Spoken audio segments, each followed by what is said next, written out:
Welcome, everybody, to episode 5 of our Vampire the Masquerade series, where we will be once again delving into the nightlife of London. Our vampires had recently dealt with a small sabbat problem, although some members have escaped their wrath, either through their own planned exits, or they're simply not being the targets most sought after. They still maintain the requirement to return one of their captured foes to the Camarilla that they bargained for with the Justicar Juliet par. Coterie? Coven is witches.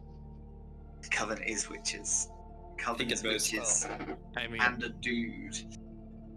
at most 3 of us are witches. And, True, actually.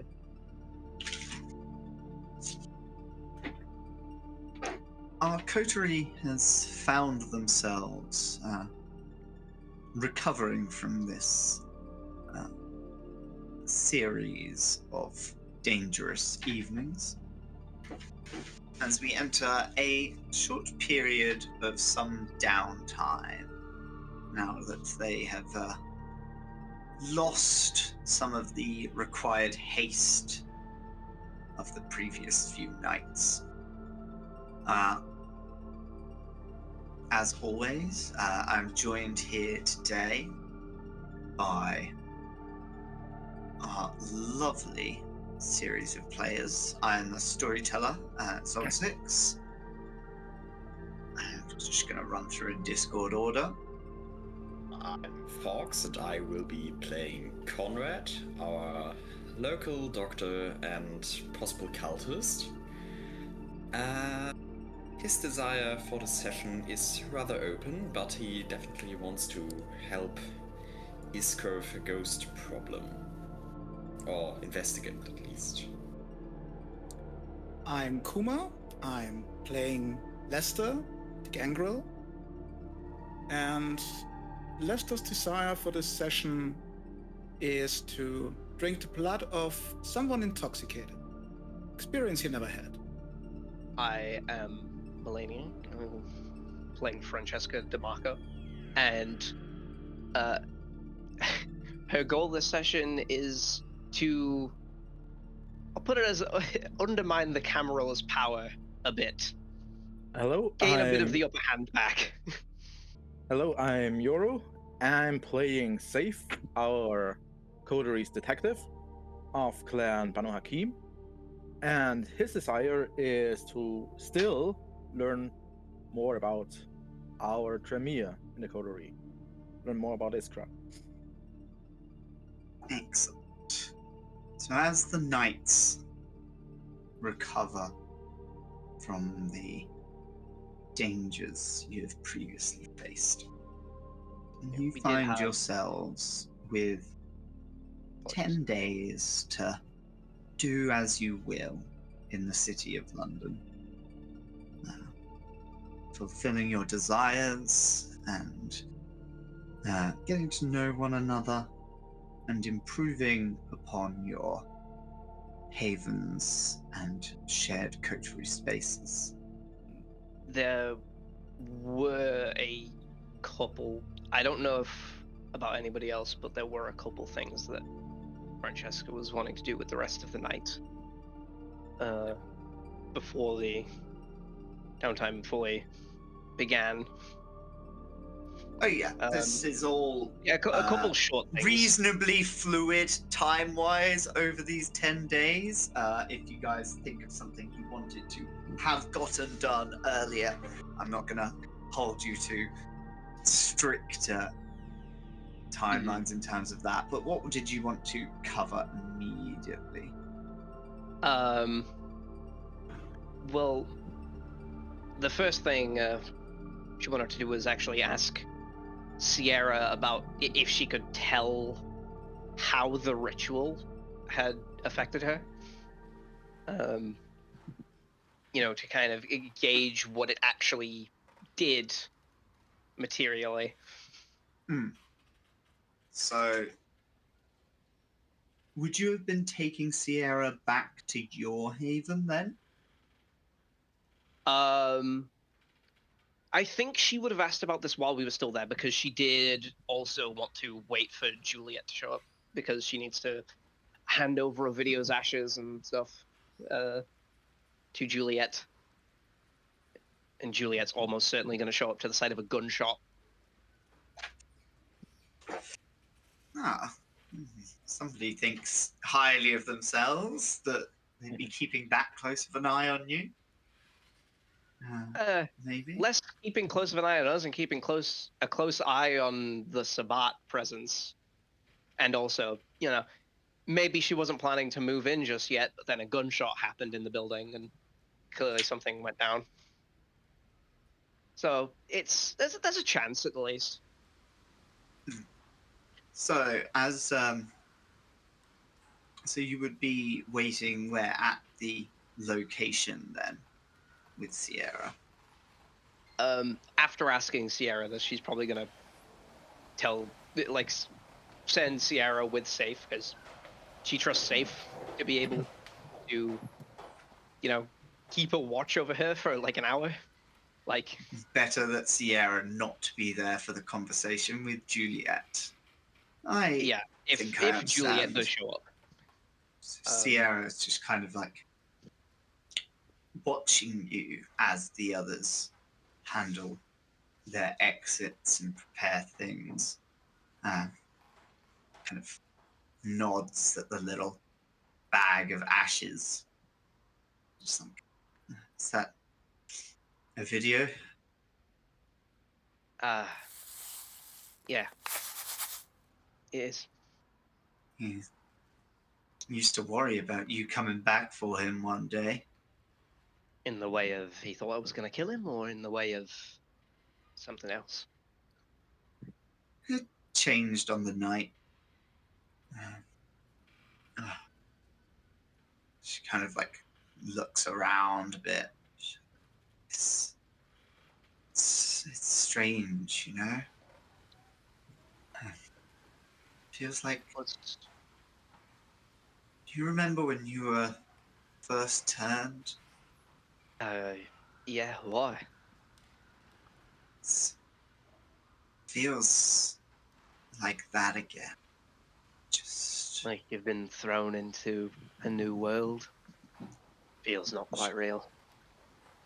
She kind of like reaches out to squeeze your hand. You'll offer a hand to her and just... You still feel real. You need to tell me, like, everything. Where have you been here the whole time? Or? Well, after the attack on the mosque, I sort of had to run quick, so I took Saiph. Well, you didn't see him; he was invisible the whole time. He was here, but I took him with me and ran off to London, and I tried to start, booting everything back up, trying to get in contact with you, but that's kind of hard when you're in crippling pain from a ritual wearing off. I know that feeling. Speaking of the ritual, what did it do? Can you tell? I think so. Raphael, he said it was about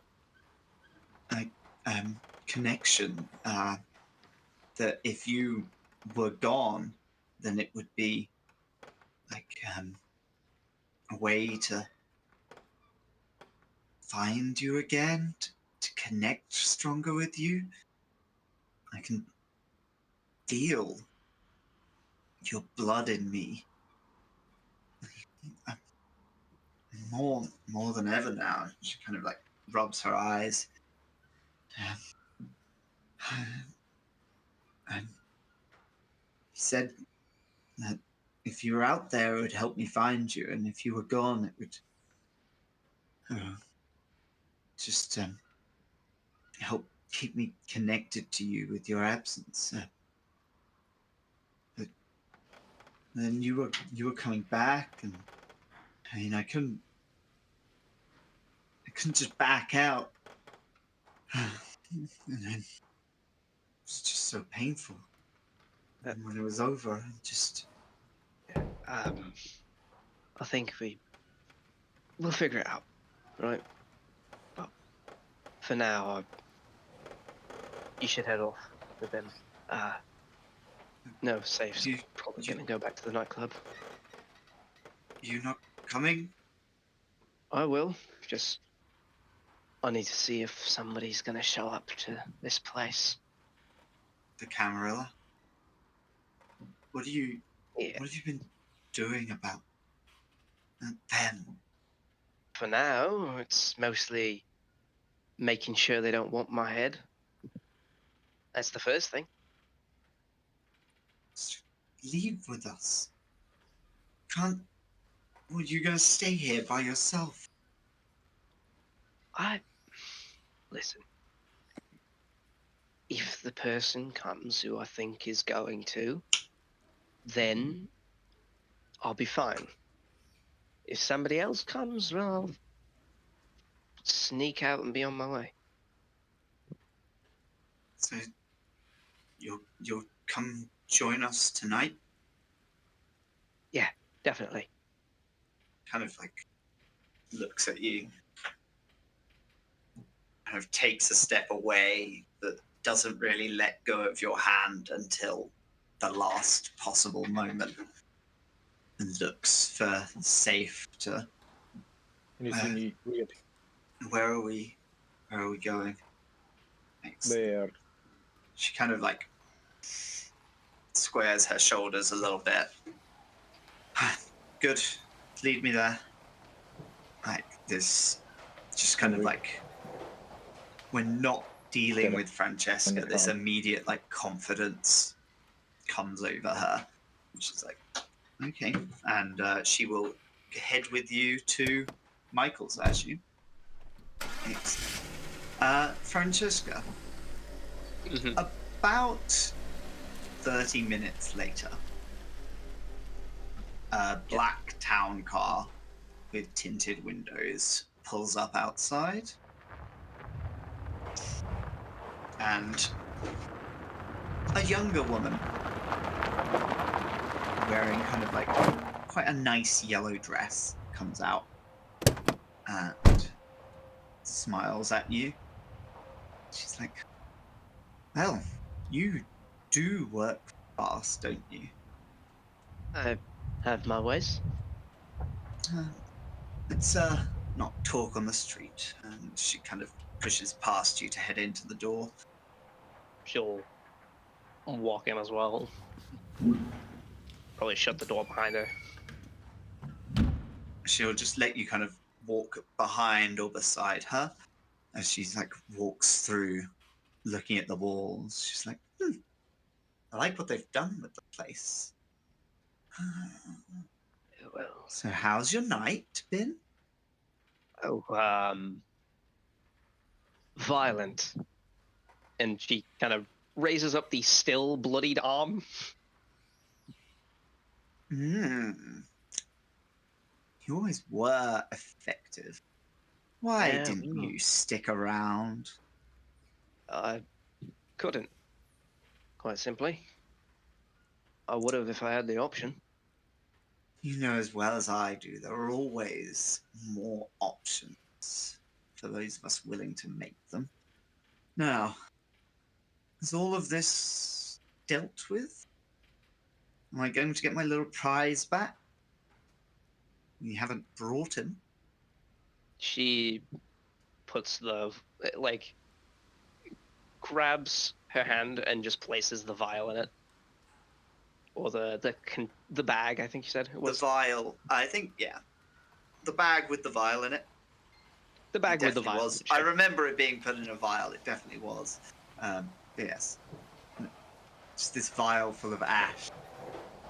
Kind of tilts her head to one side as she takes it. Giggles along.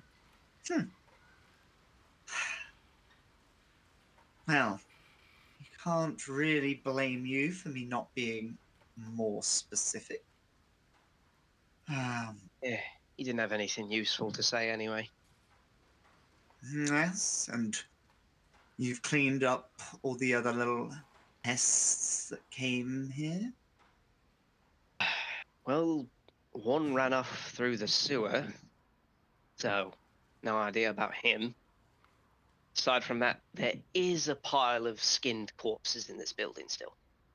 Francesca The one in closes the her sewer did that. eyes. It was not me. You know how very kind I've been to get in between you and the sheriff interested in this little problem. Now, if I say to them that I can handle a little bit of disgraceful activity while I'm in town, and then you let them go? I was not with the one who got away, in all fairness. My allies were supposed to deal with that one, and they couldn't because he jumped through a hole in the ceiling. So, which one? You mentioned the bodies. This would be the Nosferatu, right? How do you... Yeah, You know I hear the whispers. So, Right. he's gone into the sewers. How long ago? by this point it would probably be like 30 minutes ago, or maybe an hour, right? Something like that. Something like that. Okay. Well, I suppose I can be having some words with people.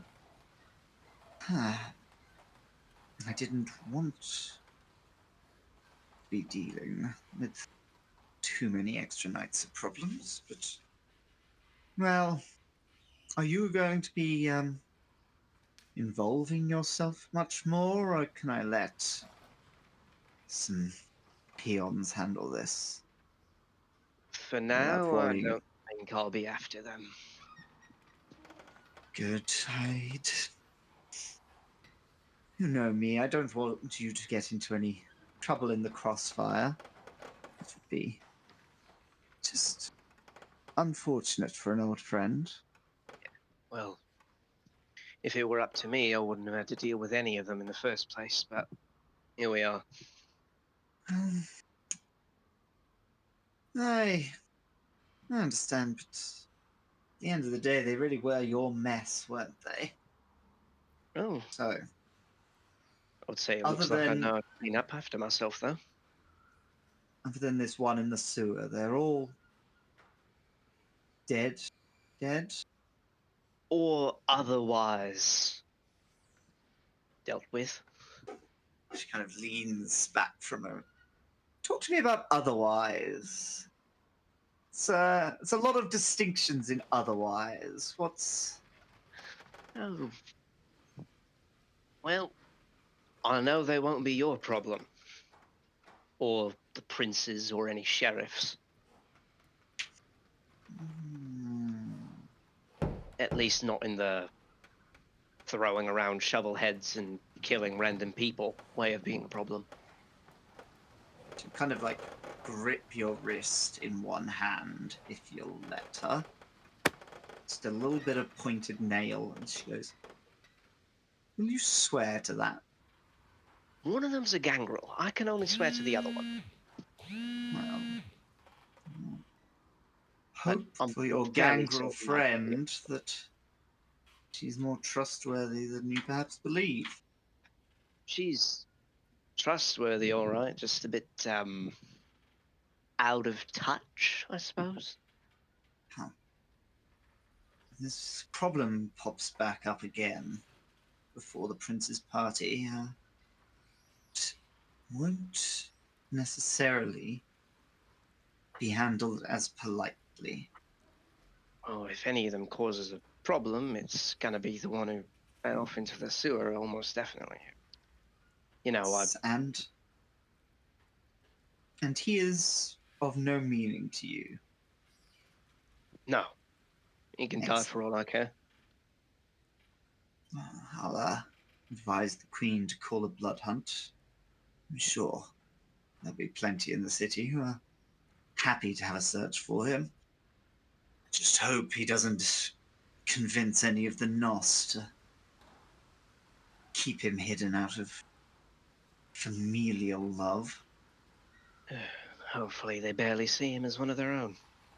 So, the setite is all handled, I assume. Not otherwise, but properly handled. He's dead. Excellent, darling. Well,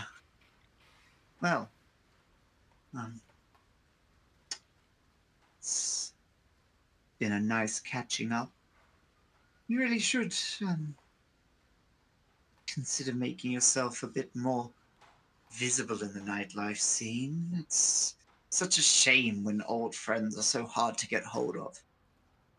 Well, I have a feeling that my invisibility is going to be ending a bit soon. No. I mean, you have been making yourself quite involved. If you insist on being useful, you will be used. I suppose I can't argue with that now, can I?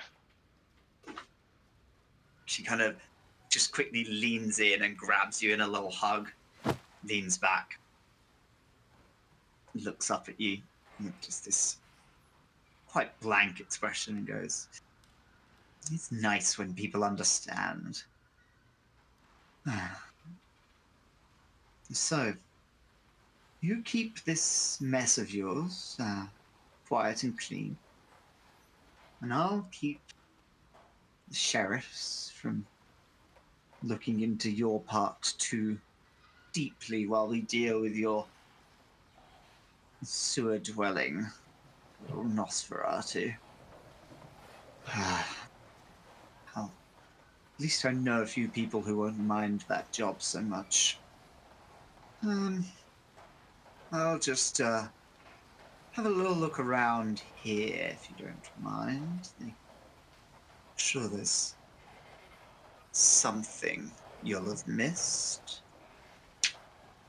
Oh, hopefully not anything that matters to me, but I think I took a good enough look at that. Well, I can only hope, can't I? And she kind of smiles as she will go to walk off into the thing. You could accompany her if you wish, but she's probably going to be here for most of the night, cataloguing, crime scening in her own Malkavian way. There was one other thing that she's gonna head off because she also wanted to check up on Jacob. The fledgling they handed off to Victoria, I think her name was. Yes. So if you ask Juliet about that, she'd be like, yes, well, I've made preparations for you to get your little hostage back. So he's alive then? None too worse for wear. We kept him, fed and happy, healthy as a horse. I'm sure he wouldn't go crying about any misdeeds. Well, in that, since Juliet's able to tell her that, she's probably, she'll stick with Juliet as long as she can, but obviously she has to keep enough time to actually go back to the club and everything. So. Yeah. Juliet, the way she is documenting this place is strange. She, like, is, going around looking at blood splatters on the walls and items and personal items from the various people here, and also just like at one point goes to one of the skinned corpses, pulls out an eye, and just starts looking at the back of the eye for like a good 5 minutes, just like very intensely scrutinizing it, and she goes, "Nah, nothing." Chucks it over her shoulder. Yeah, if the main thing Francesca's looking out for is if there's any other like artifacts or anything she missed when we first walked through here, which there probably wouldn't be, since I would think that most of them would have been with Raphael. Most of them would have been with Raphael. You have his books and the tablet his and the notebook. goblet. Yeah, those would have been the main ones. There would have been perhaps some other small writings in the room that he was using to house when himself. She was looking in that room, I did say she was collecting anything that looks like it. Most of them. Yeah, so most of the writings you would have picked up. Other than that, I don't think there was anything that you particularly missed. Yeah, like I said, she's looking for it. There's probably nothing more. But yeah, she's keeping her eyes out because it matters to her, and so, like, yeah. Thanks. So, time will pass until you will need to leave if you are to collect Jacob and return to A Haven in time. Yeah. And then she's gonna head off to do that. Yeah. You return to the large residential building that you dropped Jacob off at. This 10-story or so building with a soundproof elevator and ghouls on guard in the lobby. A woman at the reception kind of notices you upon entry and buzzes and says something very quietly into an intercom. And Francesca assumes that it's like they've just told Victoria or whoever else might be up there, and she just sees them like buzz into the intercom and like nods at the woman and just like rests against some kind of like pillar or desk or something in this lobby. Excellent. So about 15 minutes go by before the elevator starts to move and eventually reaches the lobby. Out steps Jacob, kind of leaning as far away as he could get inside the elevator from a woman standing in the middle. With long black hair. She kind of smiles as he kind of scurries out of the elevator ahead of her. It's like, well, you come to collect the little scamp? Yeah, looks like. Jacob is like trying to hide behind you, and Victoria is going to try and kind of reach past you to tousle his hair. Do you let it happen? She doesn't like bat the hand away or anything. She just kind of like gently pushes the hand back, like no, not doing that. She kind of smiles at you and goes, So, how have you got everyone so riled up? Juliet was talking about this whole business. She wouldn't even mention your name. Well, if a Justicar doesn't mention somebody's name, it's usually for a good reason, isn't it? Yes, so what's that reason? A very large smile just grows on her face. She says, that would defeat the point of you not being told in the first place, wouldn't it? She kind of chuckles and she'll go to like put a hand on your shoulder. Just like we're all friends here, body language kind of thing. Yeah. Well, I simply hate to see a stranger that could be a friend, but... Well, when a stranger doesn't know who to make friends with, usually they err on the side of caution. Well, I can understand a little caution, but it shouldn't get in the way of a good time. I do have a question for you, though. You mentioned something about somebody always doing a good job or impressing, something along those lines when you were looking at his scars. Do you know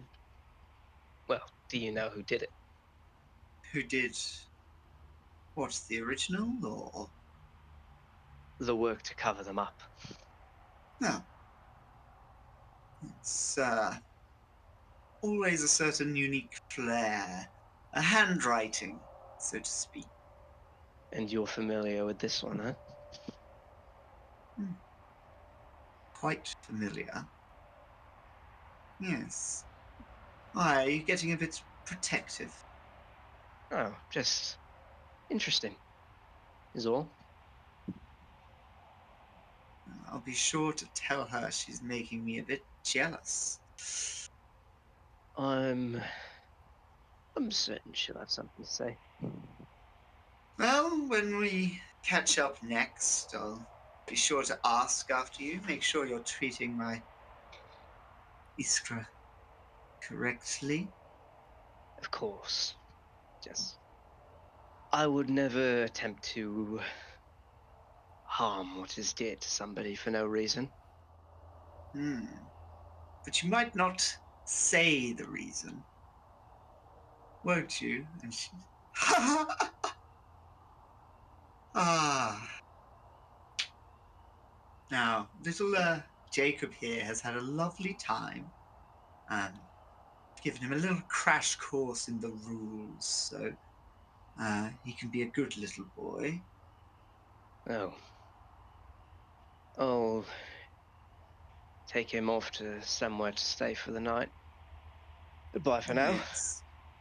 Well, if you do get tired of him, you can always bring him back. His presence was delightful. I'd love to make him a permanent addition. We'll see about that. And she's gonna walk out with Jacob. Au revoir. She'll wave as she's leaving.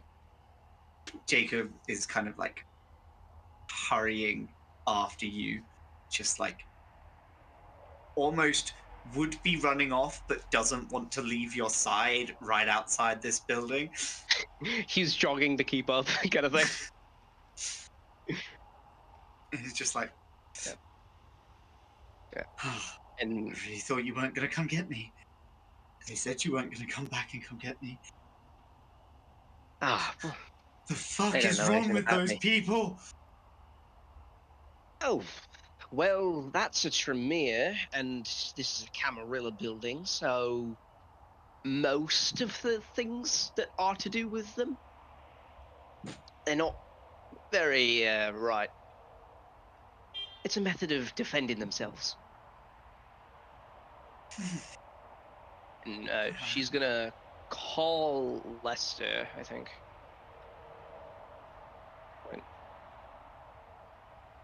And I swear, are there Aye. no sane vampires? Lester, Yeah, you he want me picks to up quite fast. you want me to bring Jacob back to you? I've got him with me now. Survived? Yeah. Why not? I'm sending you an address, and you get the address for the tube station in Epping Forest. And so that is where she'll drive Jacob to. You drop him off with Lester. And I would be picking him up there. And when I see him, it's like, I'm glad you survived. I thought they sorry. He's a bit shook up, you know. Yeah. Camarilla picked him out. Yeah. Can imagine. You knew? You dropped me off with them and you knew? I didn't know. I just I thought didn't it know was, what they were gonna do. I was just told to bring you, and I didn't think whatever happened to you would happen. I'm really sorry. I will take care that this will not happen to you again. Yeah, just we needed to hand you to them so that we could, shall we say, deal with the people who turned you into a vampire in the first place. Yeah, we killed them. Not all of them, but the one who did turn you into a vampire, he's dead. Don't worry about him. He's definitely dead. Dead? Dead. Oh yeah, Like completely, fully like Ashes dead. That's. I mean, there is this skinless freak is still out there. Fucking monster. He's not going to come to the forest though. The one with no skin. Yeah. No, but the ones that hurt you, the ones that turned you, they are gone. Like gone. Oh, good. I never want to see any of them again. Oh, you won't. And I'm looking at Francesca, not knowing if she's read my text. If he has sent the text to her already, she would have. I would have, yeah. Read it. For added context, here is the text that Lester did send Francesca. Hey Francesca, I mean, I'm not stupid. I know you were sabbat. Since we deleted your last pack, will it do the same to us too? Are you now away from them? Still connected? What I'm asking, can I trust you? And I want to trust you. You seem like a strong, knowledgeable ally, and I don't want to lose that. And I like you. Another thing, Nalani said that she does teaching me as a favor for you. What do I owe you? I can't give much. I don't have much. And last but not least, will Nalani hurt me? I'm afraid I'm in over my head now that I realize she's sabbat. Oh, and will we see each other later at Maikos, or should I show you my haven? I mean, as a sign of trust, I can pick you up at a spot you want to. Oh, and are we like a coterie now? I mean, we work together, and I like that, and I want to do it again. We can protect each other, and perhaps trust each other. I know trust is hard in our kindred society, and I really don't like that. Yeah. And it says, oh, and I can give you more detail probably tomorrow, Lester, Okay. but Okay. My invitation stands if we do that like that. Yeah. I'm not anymore, and Okay, fine. I never wanted to be. Okay, good. And Nalani? She doesn't want to hurt you, and well, like you said, she said she was doing it as a favor for me, and she could probably tell that I care. So Okay. if she suddenly hurt you, then she would know that I'd be on her ass, and she does not want that. Okay. Okay, good. And if I owe you anything, you know how to. Not at all. Thank Don't worry you. about it. Thank you. Nice. And he jumps at you and just gives you a good old hug. She'll hug you back and just like, I hope you and Jacob get along well. Oh, we will. We will. Right, I have got to head over to Sierra now before the night's up. Okay. Jacob, I don't know if you have eaten, but I have a small stash of rabbits. Just one for each of us, but it's something. And I'm walking off with Jacob, walking to my haven, inviting him in again. I've eaten. A woman, she found out what they made me do, and then she had them bring kids. Kids. And she knew. Wow. You, but it was you told me to control myself. So thank you. You're welcome. I will take care to the best I can that something like that never happens to you again. I'm really sorry you had to go through that. There's just something wrong with them. What I've heard, that is how the Camarilla does business. And it's not pretty. I want you to know that at least in my haven, I can guarantee you're safe. I will never again deliver you to anyone else. Never. You're free to come, you're free to go. Just, if you're feeding, I don't know how you usually want to feed, but please don't make a mess. I don't want to hurt anyone else. There are ways. I can't believe I'm doing that. There are ways I could show you that work for me. I don't know if they work for you, where you don't have to hurt anyone. Yes. That's what I want to learn. I can show you. But don't expect it tasting good. It's just doing the trick. It's just getting you less hungry, but at the cost of it. I'll show you tomorrow, okay? And I send a text to Conrad.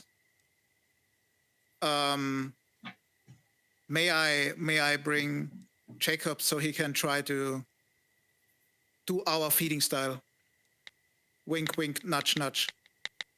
Like the smileys, really like smileys. And yeah, we will see. I have a friend that has access to blood that will not be missed. But it's tomorrow. I think he has to, like myself and Lester shows his arms, shows his neck. We have to rest a bit. Righty. So you make your way back to your hole in the ground. Mm-hmm. Not a dank, dirty hole, but a hobbit. It was not like any hole. Oh, sorry. Serious. Lock in.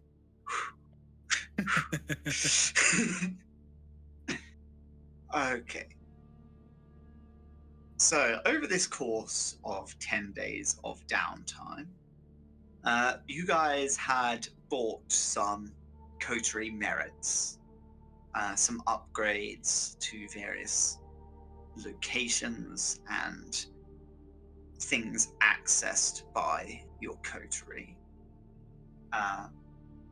So one of those was nightlife, which is an improvement in the hunting capabilities of the majority of our coterie via people in and out of Michael's nightclub and the areas of London where you guys hunt. Which is both as a consistent source of food, making it slightly easier to hunt, and a source that is generally aware of in kindred society as being yours. It's not your herd if everybody can get off of it. These are access for the areas available to you.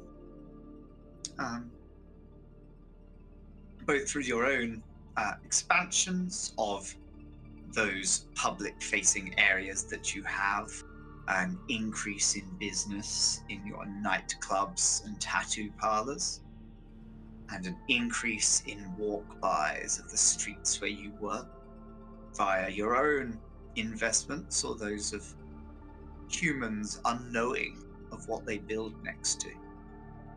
And the spreading of word in kindred society that these streets, these little pockets, been carved out the whole.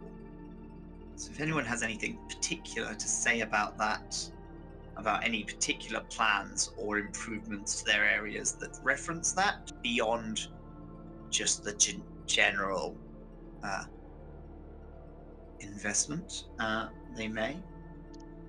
What were the other ones? You also got boots. There was boot and rally. Bolt holes and bolt boots holes. and watchmen. Yeah. Lester I would believe Lester was digging some bolt holes for people. absolutely. And Francesca would have. Sorry. I'll let you.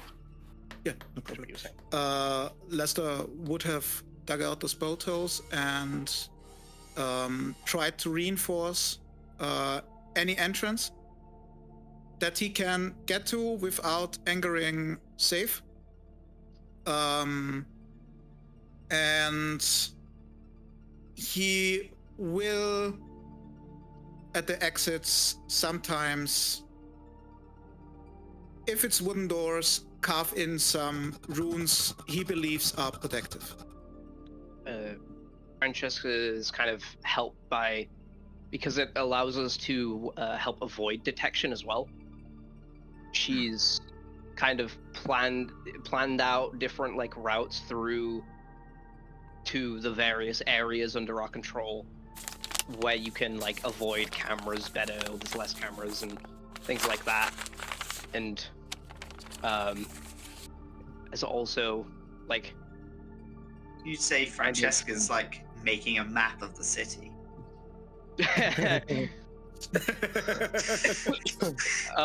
it's almost as if. But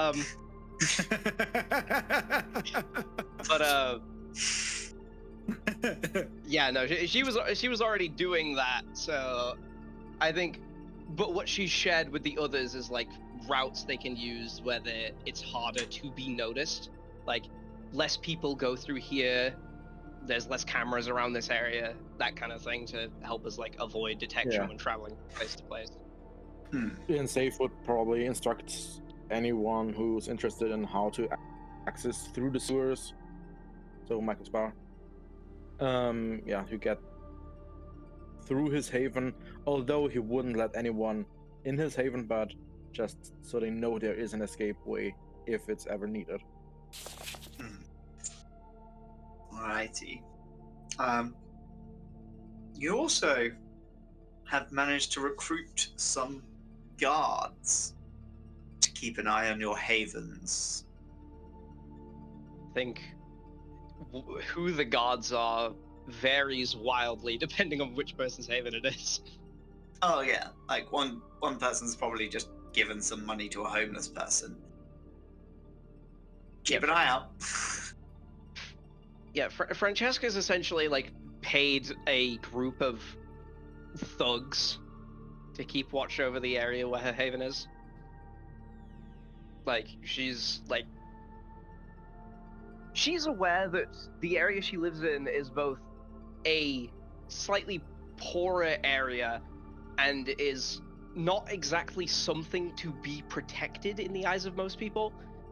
Mm-hmm. So she's had to kind of pay a couple almost gang members to keep a lookout, I would think. Alrighty. So is anyone else, in terms of just those kind of downtime bits where you are improving your things, have anything specific they want to say about their businesses, watchmen, nightlife, bolt holes, etc.? I mean, Lester is now again working more beautifully because at Iskra's place the tattoo shop is booming, and he is handling all the money stuff, like the appointments, the money. He is doing the full back end, if you want to say it like that. And he's always trying to like get Jacob with him, train him a bit in not letting him see the ledgers or anything, but like so he can go off and feed if it's getting bad, and Jacob can stand in for 1 or 2 hours alone. Ah. I'm not sure how the gaining of boot and rally would work, but it is clearly something to do with Francesca since it's the Bruja coterie merit. It's a bit of training, probably. Yeah, I think she is probably self-defense classes for everyone.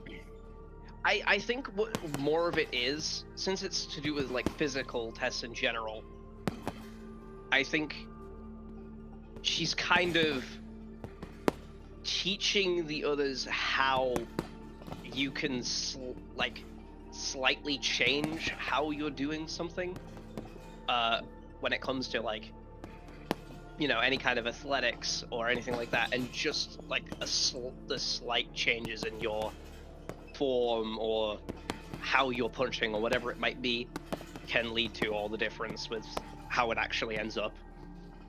Some kind of self-defense lessons. Yeah, that's no, you're still thinking with human strength. You need to be thinking with vampire strength. You need to be thinking with vampire strength. You're able to do shit that literally no normal person can do. Come on. You can recover your balance from positions that other people just physically can't. Yeah. It is basically just that her teaching people, we are inhuman. You can do things that are not human. And like, this is how everybody's humanity goes down by 1. No. Lester standing there with his claws out, getting told all that. Be like, yeah, kinda. I know. I think she would also like demonstrate how, like, she would let somebody, in terms of like the combat training, she would probably like let somebody grapple her somehow or something, and then just show how she can completely throw them off with just a small change of what she's doing, which normally a person would not really be capable of doing. That kind of thing. I don't know. It's kind of hard to come up with how that works. Yeah. Yeah, it's, I mean, it's Um, just learning, training, that kind of thing. It makes sense to me. So, Yeah. if anybody else has any major things for those little benefits? I would totally, if it's fine with Conrad, obviously, visit him together with Jacob to see if he is able to feed off of corpses. Ah, Suppose we could do that. Would you... Yeah, Conrad would probably be working. Actually, no, I don't actually think Conrad would be at work at all. So, he's rather busy in the downtime. You could try calling him. The night after we killed all those nice Sabbath people, you would be getting a call from him. Like, it's rather early in the night.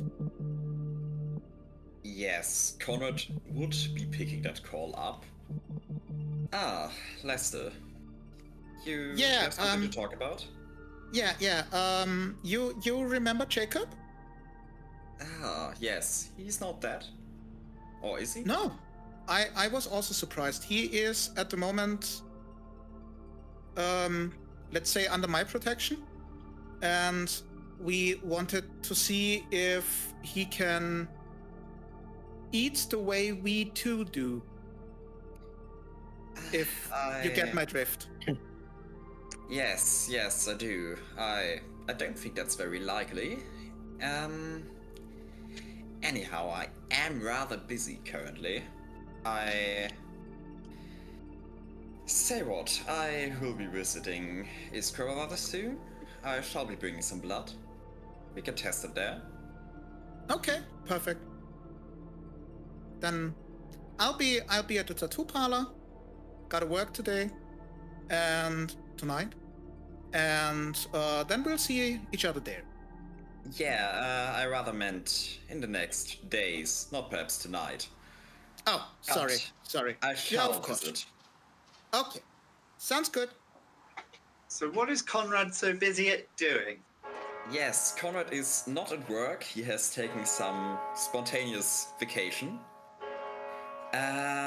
Conrad is rather busy visiting his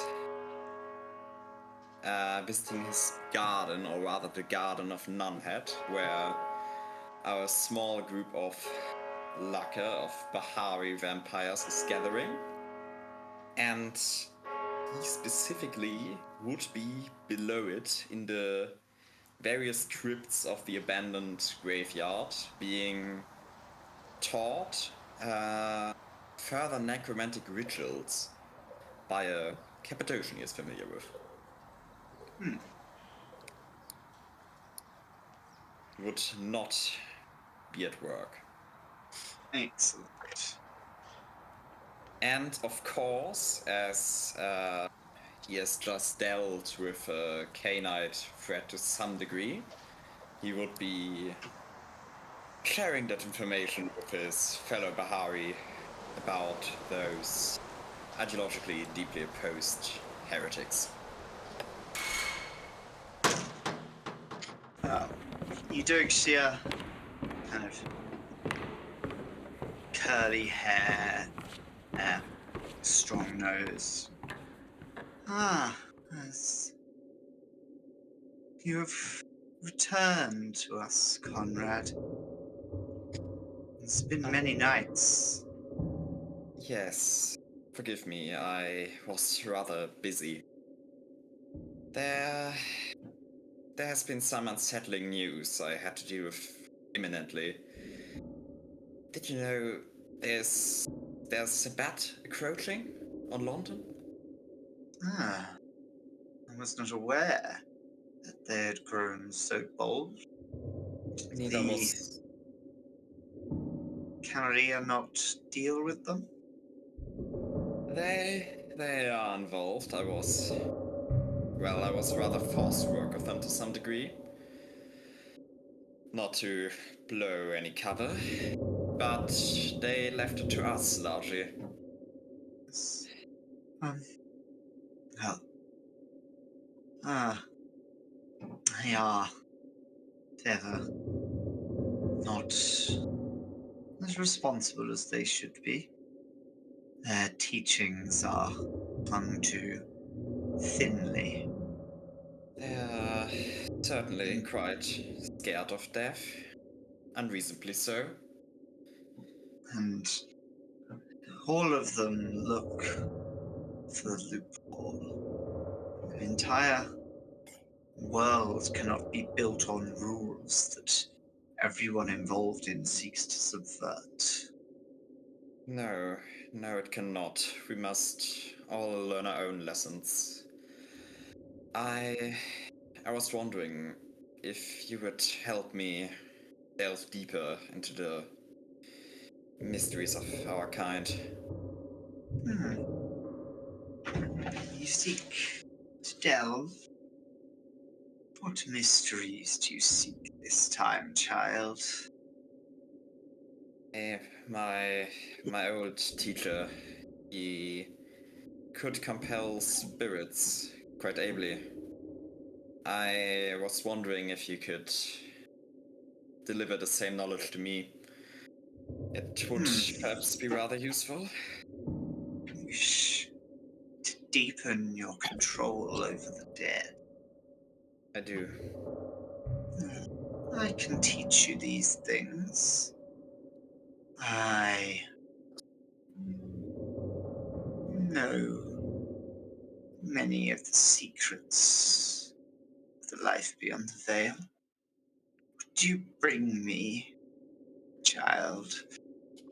Well, I would of course be a faithful servant in any help you might need of me, but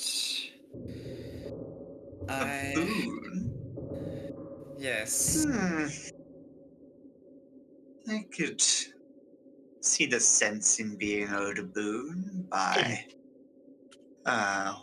one who can pierce the veil more strongly than you at your current state. And of course I would be willing to kill for you as you need, mistress. Or protect you at the least, though you have no need of it, I'm sure. We shall see what I shall need. And of course, if I were to come for this boon and you were to deny me, I would be most wroth with you. Yes, mistress, I understand that. I do not intend to deceive you, or any of our kind. Now, tell me, what do you already know of the spirits? And she's going to take your hand and start walking to an area where the veil is thinnest here. I have been taught how to summon them, and well, at least I have theoretical familiarity with quite a few of the powers needed to understand the deeper ceremonies as they are. She kind of smiles as she looks you over and she goes, "But you do not understand, do you? Theory only drag you so far. You have not even felt the stain of the void." I have not quite. Sit, child. I will sit down. Gestures to the floor. Stands behind you and puts her hands on your shoulders. She goes, "Close your eyes and feel veil." And she's going to spend some time advising you on meditative practices. And over the next 10 days, you will be meditated. You will be taught. And you will be left to hunger. Yes. Feel yourself weaken as the blood weakens. Feel yourself slip into the torpor of death. This nothing, this lack of any will, any ability to move. This is the dead. This is what you must overcome. The dead, even most willful dead, wade through torpor, fight through the veil. You must be able to force your will upon theirs. Now you may drink. And this repeats over and over while she explains the rituals and goes through them. As she trains you in the sense, in the domination of will, until eventually you learn the ability to compel spirits. And I would then, to the end of that period, of course, thank her deeply. Before leaving the garden, returning to my work and calling Iskra. I would pick up. Hello, Iskra. Do you recall our talk down there? About Wright. Yes, I do. If it would suit you, I would perhaps take the journey upon me and come visit you. And Lester as well. I have some business with him and your new friend. Your new adopted stray. Well, one of them does not live there, but is there. No. None of them live there. They're all dead. No, that is the Erin. Yeah, but Conrad would get in his car and drive with some backed blood with him. Backed All right. corpse blood.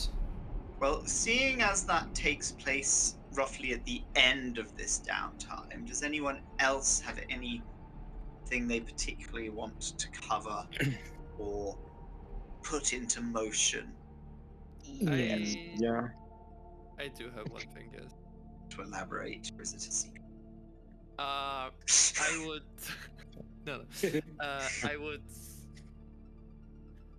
text Francesca. Maybe not like the first night after our. I mean, she'll be busy doing her thing on the first night, so. Yeah, like it's probably like a day or a night or two later. Yeah, you do a couple of nights of tattooing and then back into vampire business. And obviously, on that night when they are messaged that, they will head to the tattoo parlor. Do you bring Sierra with you? No, I Okay. think she will have left Sierra in the basement of her haven. You know, Right. through the whole. Yeah. I mean, Sierra knows the whole shebang. It's basically what she did in that abandoned house that in Maidenhead. Hmm. It's practically the same thing, except the house is smaller and has a ghost in it. Well, she'll happily stay behind. She would more happily go with you, but the fact that, a couple of days gone past and you did come back and you have been... Oh yeah, she stayed with Sierra as much as she could across, like, those nights. Yeah, she hasn't had too much to do. It's mostly been sending messages, but there is a meeting she would have had to have, for her downtime thing. But Right, so you it's make your mostly way the same. over to Iskra's tattoo parlor. Yep. Yes, and Iskra Oh, would he like, is. Iskra would be like, Lester, I need you to go away for tonight. Okay. And Jacob like a puppy. Yeah, take Jacob with you. I need some time alone Okay. and to talk with Francesca. Okay. Yeah. Lester will definitely leave with Jacob, and since he's got nothing better to do, he'll just go hunting at Michael's. All right. You take Jacob for a little bit of hunt training, just to keep him learning how to do it safely. Yeah. As Francesca and Iskra meet up in private. Describe the parlor a bit. It's basically in like a terraced house with the first and also like a desk where Lester would sit. One door that just leads to a stairway. Basically like there's a lot of books, a sofa, and probably like a projector screen. And it's sort of there's like books everywhere. Just want us to talk a bit. Please come with me upstairs and lead you there. Alright. Well, I guess, Francesca, we find ourselves in a interesting situation. It would seem so. I, in the past, rather avoided joining any coteries for the simple reason that I don't trust many kindred.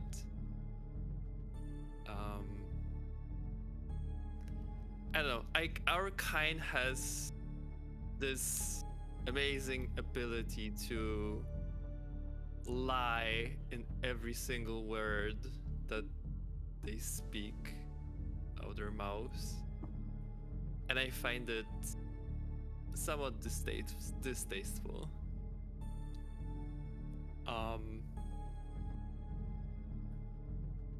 And please, I'm sorry if that sounds hurtful, but you seem the most sketchy of the whole bunch. So I would think that our coterie should be built on some modicum of trust. And I would ask for your trust and tell me what the fuck is your connection to the sabbat? I was part of the mass embrace. I got out. I killed a bunch of them. That's Right. about it. When was that? When was that mass embrace?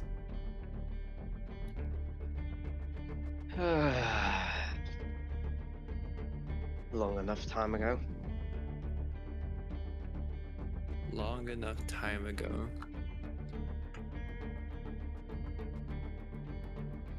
I don't keep it in a calendar exactly. It's my method of protecting not only myself, but those I attempt to protect in other ways. You see, if I go around spouting every bit of my life, no doubt that's going to put you and Lester and Conrad and everybody else in danger as well. I think most of the others I understand, but I don't know what game you are playing. I don't see how I would be playing any different game to all of you, really.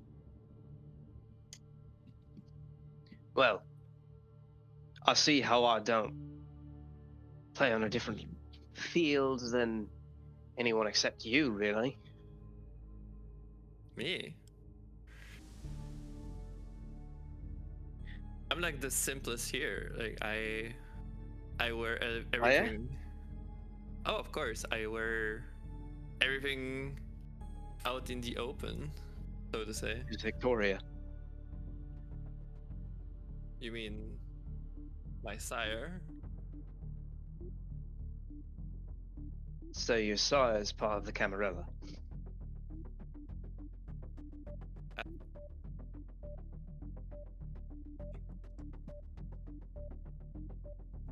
And somehow nobody's had that mentioned to them?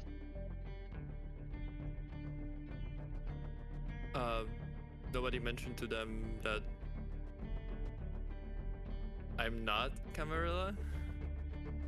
Yeah, but usually that's the kind of thing that would be disclosed to the people you're working with.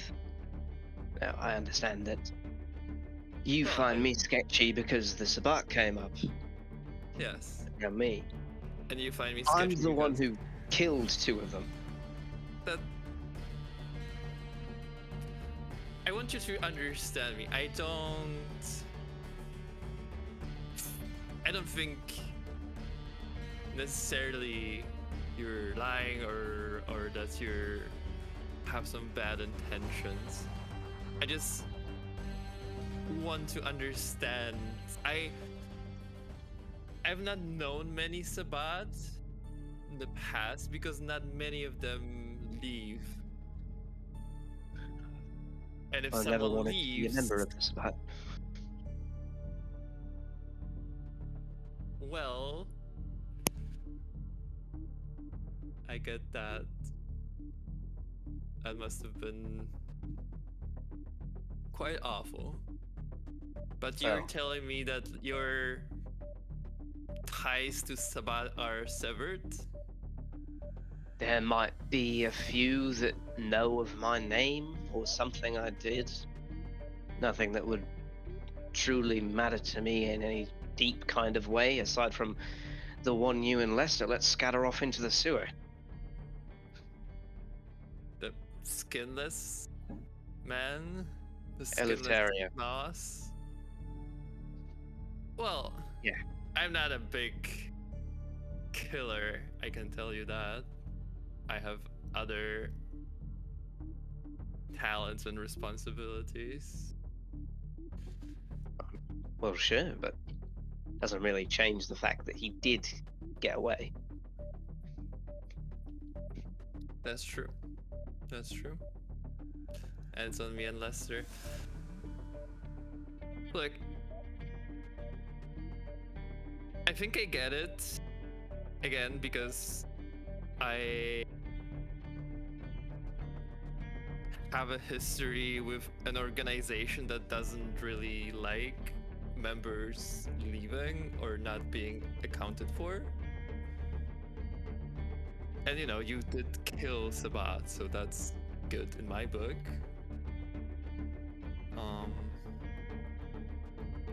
But who is Sierra though? My child. Okay. Well, I get that. And,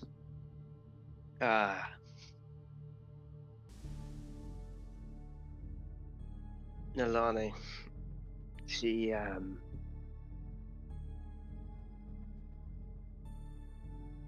if I had to guess, or, you know, try and understand her completely, she's not going to hurt Lester. I mean, she even said it was a favor for me, and given my history with her, if she went bad on that, that would be a bigger offense than almost anybody's dealt me in my entire life. Okay. I prefer to be honest where I can, but you understand why I don't just tell everyone these things. It's just that And you do understand that nobody in the Camarilla can know what I've just told you. Oh, of course. Right. Again, I don't know how exactly old are you, but I've lived already through a few nights of my own. And I get it. And there's a very important reason why I'm not in the Camarilla, even though I definitely could be, and probably that would make my life easier a lot of the times.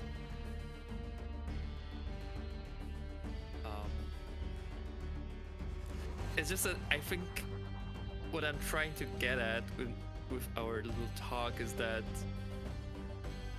if we're a coterie, there has to be a difference between coterie and what we tell to the coterie and what we tell to the outside world. That there's, well, you sacrifice your privacy a bit for ability to accomplish more things together. And so Again. I am more wary of. I know that there's a possibility that one or multiple of us don't have our intentions at their heart. But I swear to you that I will do my best to protect all of us. Okay.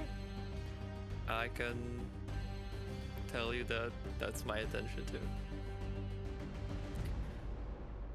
She'll shake your hand.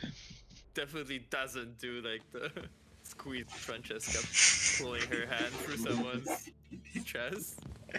Iskra didn't see that, but Iskra would probably be aware that But Francesca I would be is aware very of it. strong still. Yeah. I think most of you saw the arm afterwards. Yeah. but We saw the not Oh all yeah, of no, you. her arm was just coated in blood. I'm sure the bloodied arm is unrelated to the man with a hole in his chest. Yeah, absolutely. Exactly. Yeah, like, even though, like, you can tell she's keeping control of her strength, and she's probably become very good at doing that across the years.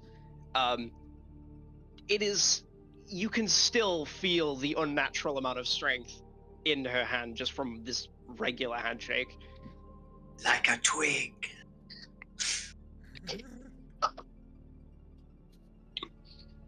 She's the one who had to, well, me, Conrad, and Lester had to hand off Jacob off to.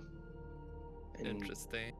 by the looks of it, she did something to traumatize him in some way. He was cowering behind me when I went up to go get him and everything. No idea what she did. Right. But yeah, she's interesting, to say the least. Sure, I don't. But if that is all, I suppose I'll be heading out now. Oh, actually, and she will hand Iskra just like a kilogram silver bar. Yeah. Just a bar of silver. Is there- it? No, it's because you use them to do tattoos on kindred. Oh. Is it an unmarked bar, or does it have a stamp or seal of wherever it was minted, or? It would probably have. This is legal. It was bought legally. It has a stamp, like some kind of seal or like etching on it. Yes. Before you go, Francesca, can I taste your blood? You can say no.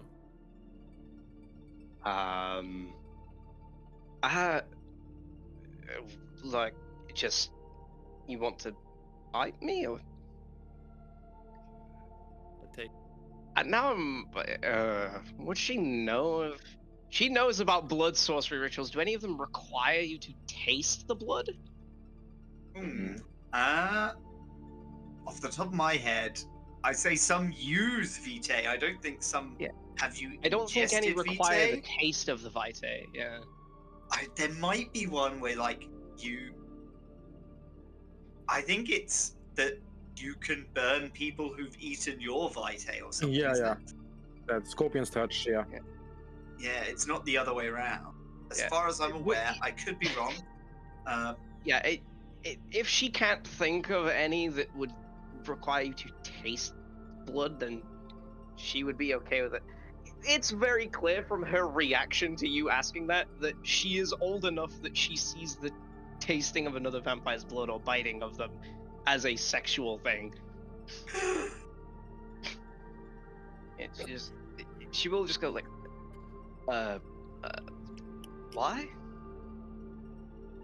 Oh, as Tremere, we trust more people and learn more about people when we taste their blood. She'll like just reach out her arm for you to, like, you know, do whatever you will to get the vitae out and taste it. And Go ahead. she'll like do a small wound and just like take like a small amount of blood. I'll check how much I actually need. Yeah, like a literal like a drop of blood. Taste it. And then do licking vampire closes up their wounds? If so, then I know it works with more. It's superficial. I mean, it's beneath superficial damage anyway.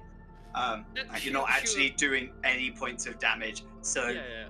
either Francesca can easily heal it herself because she is a vampire, or you can lick the wound and it would heal because you're a vampire. Up to you. Lick it. So resolve and blood sorcery. So this lets you determine resonances. The blood belongs to a vampire. Your relative blood potency is 1. Is that like the difference? It is the difference. This is it. Yes. Her blood feels twice as potent as yours. I would guess technically twice as potent wouldn't necessarily, because relative doesn't tell you if it's more or less. But it wasn't a critical, so you don't know if they've ever committed diablerie or the generation. But you know that this is potent blood. Probably not the most potent blood you've ever tasted, but Probably not. not the first time you've tasted people of this generation in your history. Well, that felt weird. I hope it wasn't all that bad. Well, I didn't say bad, I said weird. I suppose I'll be off now. Have a good night, Francesca. Good luck with whatever it is you're doing. Alrighty. She'll head off. So, see, over this length of downtime, other than Conrad, who has used all of his downtime time learning magic spells at Hogwarts, with the other vampire wizards, Use of the dark. we will dip back into what each of you are doing over the course of the week. But for right now, Saiph. Yeah. You've been sitting here very politely for 2 hours. Yeah. What would you like to do? Yep. And while doing that, or after arriving at Michael's text, Francesca just very shortly, S space prison Question mark. And when being texted that, she just replies, just no. Quite simply. It's like looking around. Michael's like, so this is what you guys get up to. I mean, you can't. Oh, and Francesca, does she stay here? She's not staying here. Francesca would have, at the end, she probably would have had to stay in the club for the night, but Francesca would have went to the club and stayed with her there for that night. And then after that night, she would have taken Sarah to her haven. I was more asking, like, as Sierra asking Saiph in that moment, like, is this Francesca's haven? Kind of, like, is this Francesca's haven? No. She has some really her place style. else. It's not mine either, but it worked. Take what you can, I guess.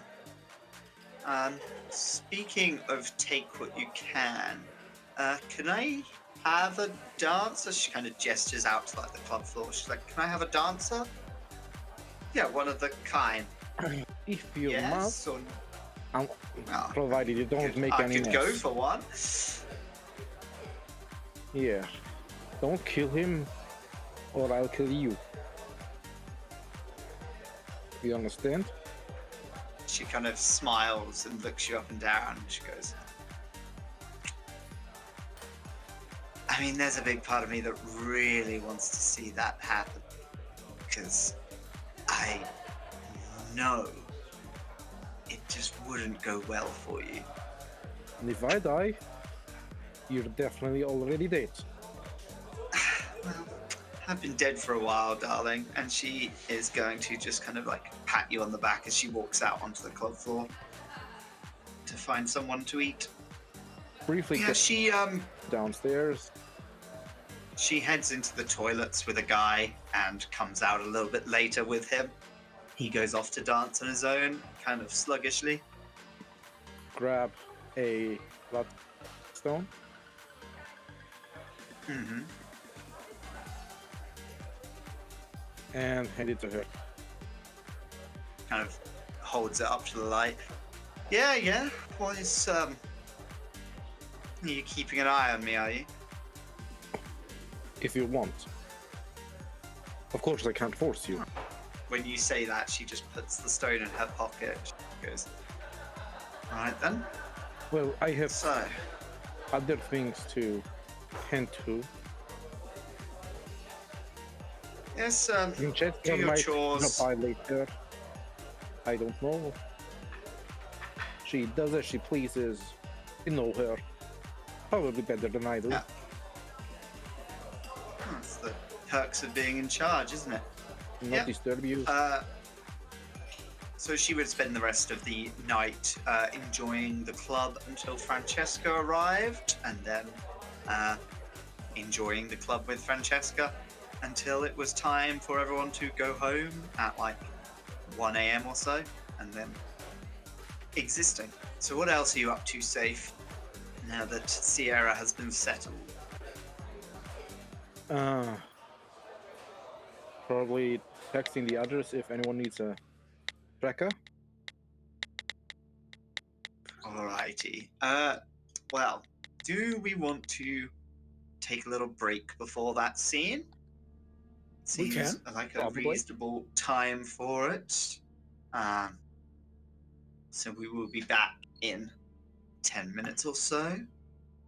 But welcome back, everybody, to the night times of London, where we were just covering a little bit of downtime. Everyone was asking each other if Francesca was truly trustworthy and sorting out the last little snippets of problems that had arisen over the last few nights.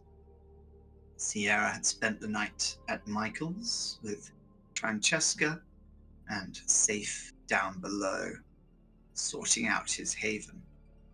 Over the next few nights, Saiph had decided to visit Iskra, dropping by the tattoo parlor, where Lester and Jacob stand behind the desk. Lester showing Jacob some of the appointments on the computer system. I look up. Saiph? Yes. Yes, sir. Let me just. Should be, yeah. I mean, you would have to wait for another half an hour, Okay. if that's fine by you. If I must, then I will. Thank you. She just has a customer in there, Yeah, of course. and I would go knock at the door. Sorry, we got a little surprise guest. It's Saiph. I think he wants a tattoo. Just wait till I finish up here. And I will... It's probably like a mortal there. Yeah, just a young lady getting a heart tattoo. I think with my... Stealthily stealing a little bit of blood. Yeah, I think it's... stealth charisma, I think? I believe so. I think you Distracting. can also click on your headline to Yeah. add it on. She's a trapdoor, so yeah, it does. Yeah. So it's plus Yes, one, yes. Yes. Yeah, plus one die. Yeah. You are now easier to feed off of these drunken fools. Yeah. What was the It difficulty? was difficulty? uh, I guess I forgot to. yeah, I really should have decided that before, because now I can just be mean if I want to. Yeah, I'll say difficulty 2. It's not hard. You aren't, Though particularly starving at the moment or anything, are you? Ah, yeah.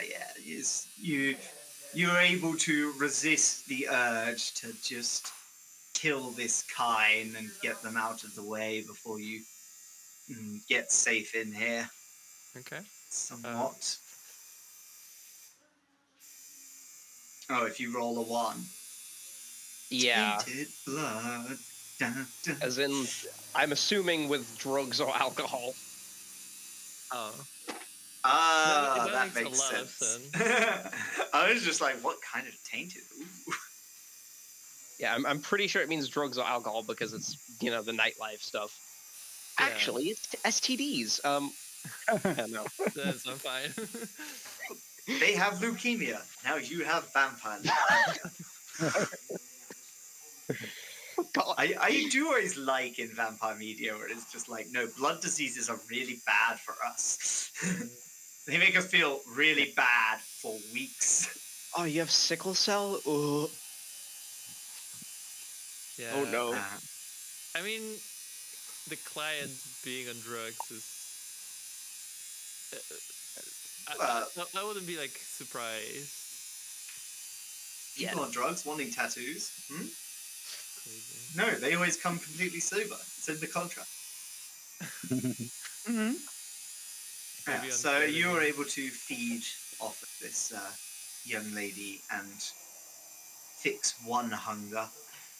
You send her happily out the door. She Yeah. confirms payment with Lester.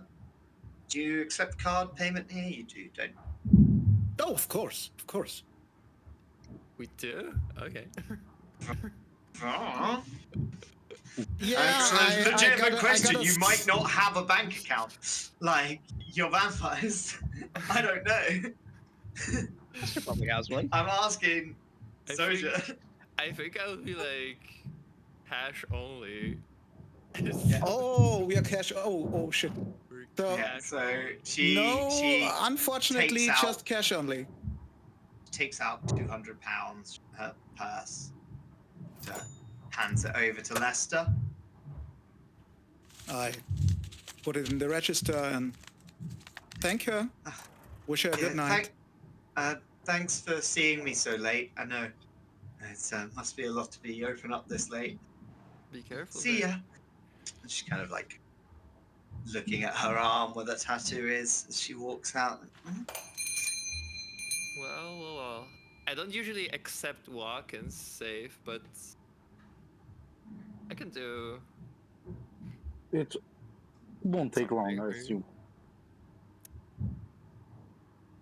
Well, You know we'll what? see. And she like opens. And she like opens the door to the actual tattooing space. And she will like hop on like the seat.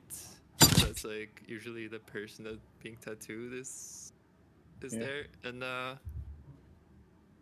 yeah, she's like, so what brings you here, Saiph? I want to get a tattoo of the constellation of Orion. Constellation of Orion. Yes. I do. Star constellation, yeah. And I've Yeah. got a picture. Also, send it in chat. Of course, without the names, only the stars. Yeah, I think Sorry, get it I correct. think basically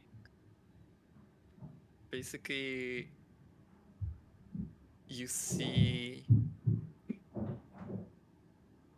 like she has like a tablet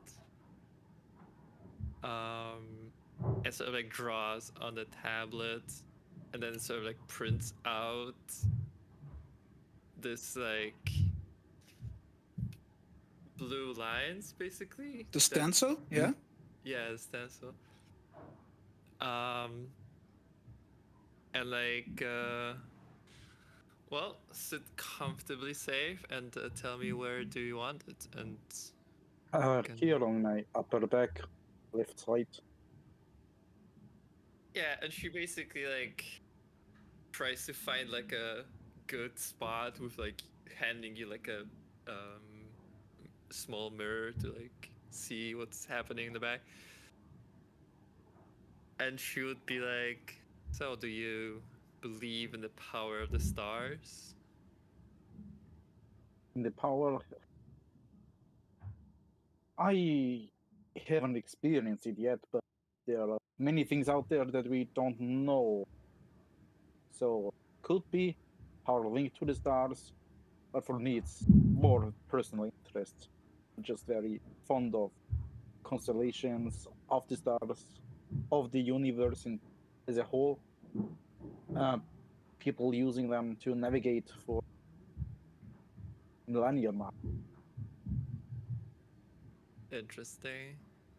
I always find it interesting that there's so many stars that we can look at,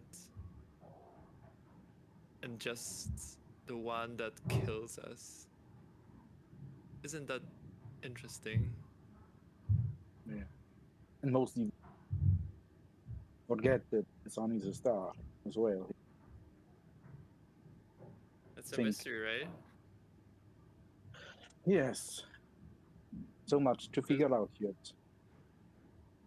Wouldn't the stars in another solar system kill us? Will we be safe there? Maybe. Mhm. I mean, there are so many stars up there that we see that haven't been existing for years, centuries. But we still see them. They might already be gone, all of them. In theory. Dead yet still visible like us, huh? Kind of some beauty in it. Even if it's twisted. Hmm. But I actually wanted to talk to you something else. Please, of course. And You she'll like like me. start tattooing you Yeah, probably when after we find like a Yeah, good spot. the moment Iskra starts tattooing. And by the way, you lied to me, right? lied to? You made me think you were one of us. Well, who do you mean by us? A sister. A descendant of Hakim himself. Ah, I see. Well, I don't think I lied. I don't usually lie. I try to make a habit of not lying, but You did not correct me when I addressed you as sister for the longest time. huh. Sorry, I didn't understand the significance of it. Oh. Those Tremere. You know Well, our history? Our shared history? I know the broad strokes, but probably not You- as much as you. And you know about what happened in Vienna? I was in Vienna.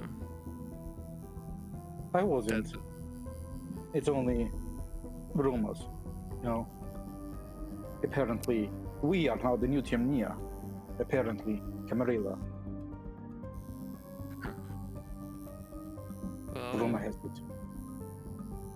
you know, I was embraced in Vienna,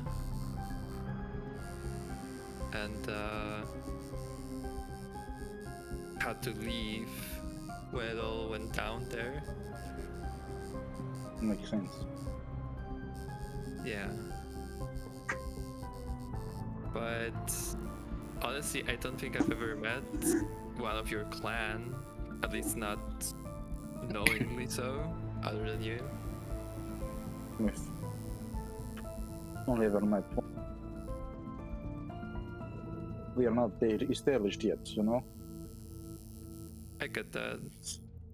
I can also tell you that for Tremere, especially the pyramid Tremere, we always tell new kindred, new Tremere, that we are the blood sorcerers and that this gift of thaumaturgy is ours and ours alone, and that's why maybe we don't really, or at least my elders would hate talking about other users of blood sorcery. Now you've got me a bit confused. You mentioned the pyramid? Yes. The Tremere pyramid. It's your Alamut. Your home, so to say. Well, I left. I'm not. So, what you must understand is that after Vienna, after all that went down there, the pyramid is not what it used to be. We used to all be, or nearly all of us, be subservient and bloodbound. And now it's much more complicated. I know that feeling. So, you're not part of the pyramid anymore? No. No, I thankfully was able to leave. So, I don't think I can trust you, but I think I don't have to hold a grudge against, because we're those who cursed us, if you remember. Like I said, I'm not very well versed in it is. I haven't experienced it myself, to be honest. It's only stories being told by our elders, by our clans. The Tremere, up until recently, had put a curse on us, Clan Banu Hakim. Mhm. because we were considered so dangerous to all our other kindreds that we would not be able to feed anymore from them. Yeah, Only recently it has been apparently lifted through some kind of awakening of a great sorcerer of the Banu Hakim, apparently. That's rumors only, and apparently something that brought Clan Banu Hakim closer to Camarilla.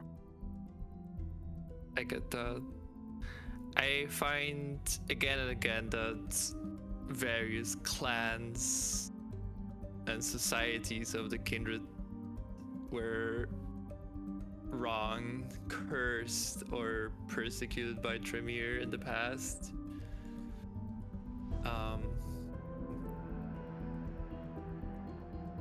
Wouldn't be the first time.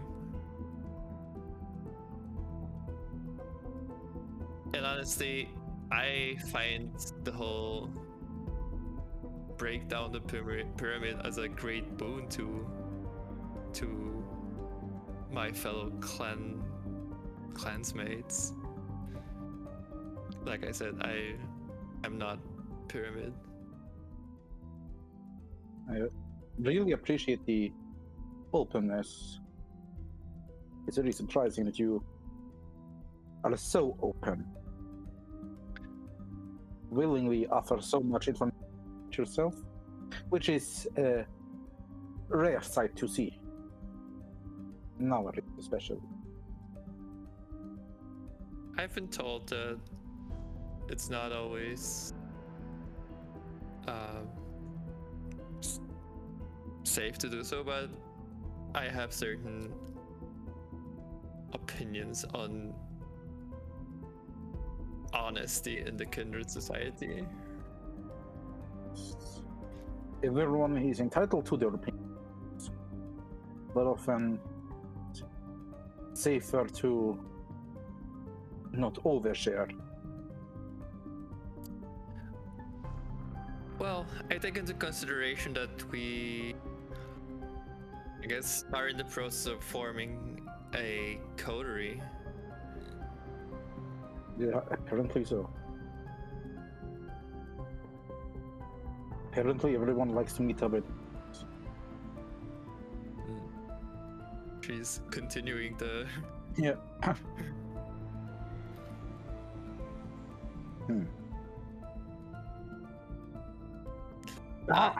It's... so first, I just like tattoo normally, and then there's the ritual. So, yeah, I mean, openness is always something to look up to. In general, honesty is a very rare quality people have nowadays. Mortals as us. But, you know,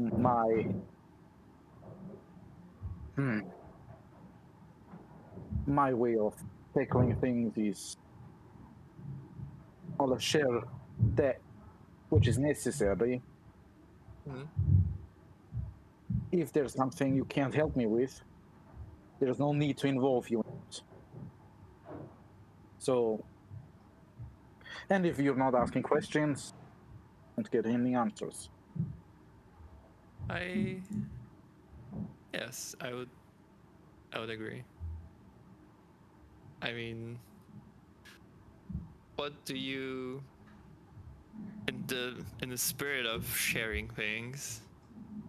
Yes. What is your connection to your clan? I've heard stories of Banu Hakim, you know, being these enforcers and avengers of the kindred society. degree, yes. We are often considered judges by many, often put in positions, probably nowadays more so than ever, where we judge over other kindred and their actions. I do have my strong convictions, but I have to disappoint you in telling you I don't have any personal connections at the moment to others of my clan. Well, that's interesting because you're also, none of us in our little forming coterie are very much pulling for the Camarilla. Or Not necessarily. But you are yourself aligning with some of Mhm. Everyone has their reasons, and I won't push further on it. Okay. But I tell you, I've also interacted on occasion members of the Camarilla. I personally don't care much about over terminology affiliation as much as I care about justice. And of course, Masquerade. Okay. I want to do my thing. If you let me do my thing, doesn't matter who you are. That's very unbound of you. I've heard that before. It's just from my experience, sometimes all these,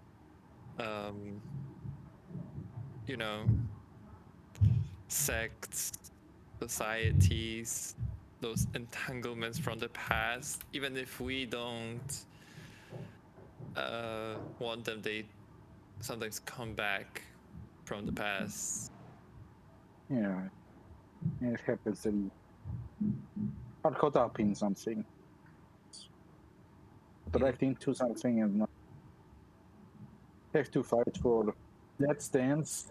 There, whatever. You'll find a way, or not. We'll see. That we shall. But now that we're talking on quite equal footing, I think I have to ask a favor of you. Of course, you're open to deny me the favor, yet it would be very helpful for me to know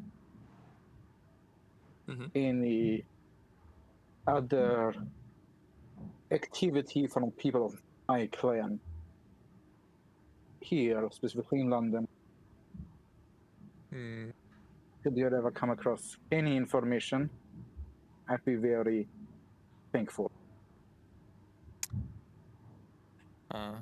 Banu Hakim activity in London, you mean? Yeah.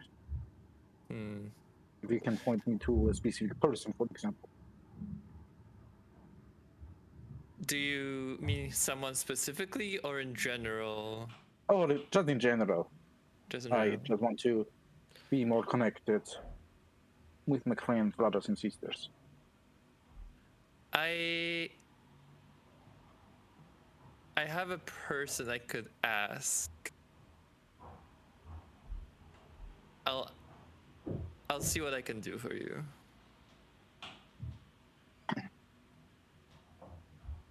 If you have any kind of information, let me know.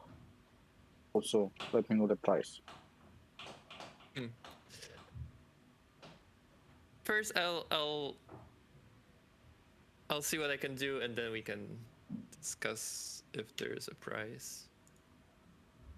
There's always a price. We'll both.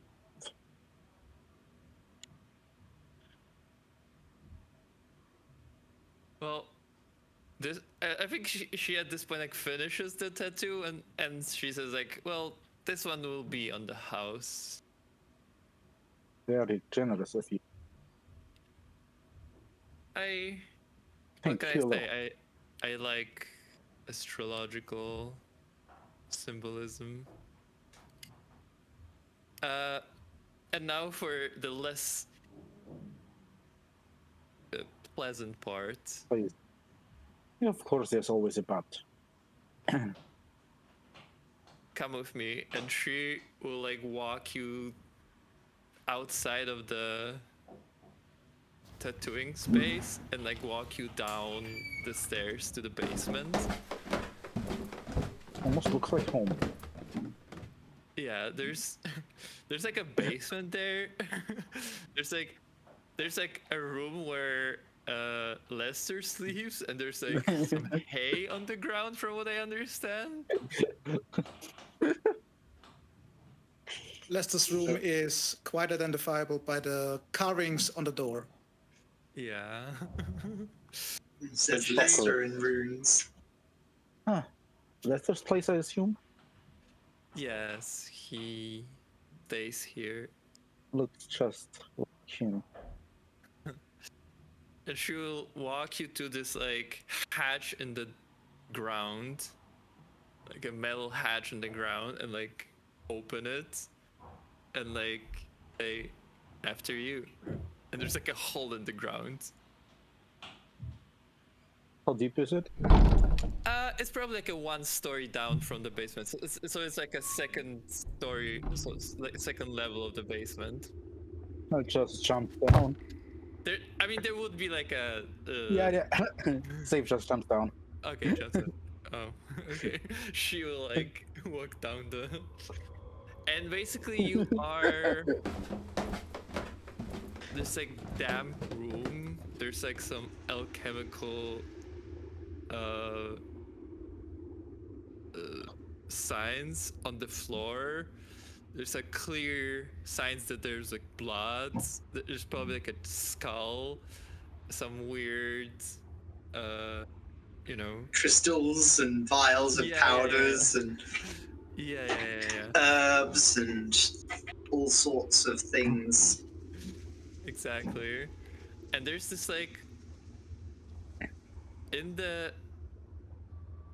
one of the walls, there's this like sort of very old looking shrine sort of to unknown entity, and she'll like light up she will not light up candles because we've been through this, but maybe just electrical candles. LED candles. Yeah. LED candles that like dance a bit, like that flame is dancing a bit. And she'll take some of the silver and perform the ritual. Can I assist you in anything? Oh, that's okay. This is what I do for a living. Head of course. So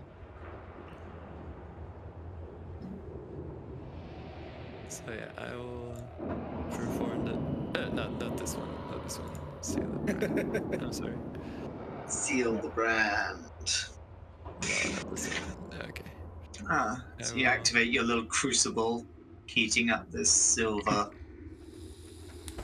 Yeah. Well, my hunger goes up 1, but basically she chants, and there's like the silver sort of like again like rises to sort of like above the whole all the lines of the tattoo, and sort of at the same time it sort of like runs into your body, like there's like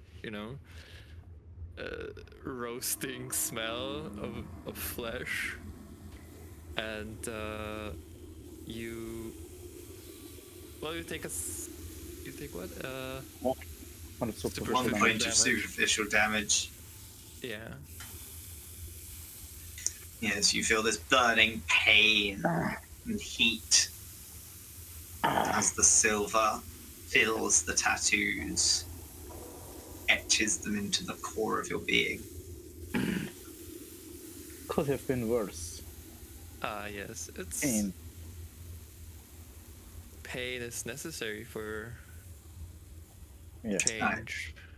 So that was 1 star. I think you had 7?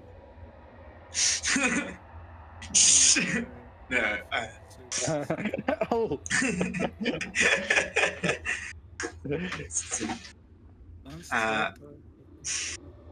Yeah, so you now have 7 times over and over again. Owie. Ouch. Ow. ow, Two aggravated 7 damage. superficial damage. Wait, I kind of thought that this is like 1 tattoo, 1 super. No, Yeah. it very much is. It is, yeah. It's Just joking. I'm just being Oh, okay, silly. sorry. Just messing. Sorry. I just, when someone says that wasn't too bad, the universe has to punish them. Yeah. That wasn't too bad. Truck falls on your head. Yeah. In the basement of the Could have been Tutu worse. Sorry. Alrighty, so, are you guys, is there anything else you're handling during this scene? As the ritual is completed, your tattoos settle into your skin fresh and dark forevermore. I head back up. Thank you for the service. My pleasure. Very appreciated. Looking forward to working with you again. We will soon, I'm sure. And I'll head out. Go over to Lester. Mhm. Here, take this. I hand you a bloodstone. Oh, You might need okay. it, Yeah. or maybe Jacob. What is it? It's for trekking. To Ah. know where you are. And speaking of trekking, Lester, Yes. have you looked all of Jacob's stuff? See? Excuse me if I have looked at all of his stuff. Yeah, his clothes. Have you looked for any other trekking material? Anything they put on him, maybe? No, I haven't thought of that. We should Give take me care a- of. Sorry, you go. You know, I'm not the only one. You make these trekking stones. You're We found one right. earlier. You remember? Yes. True. Wait. Yeah. And I'm turning to Jacob, like doing that, trying to do that airboard thing, but asking him if it's fine.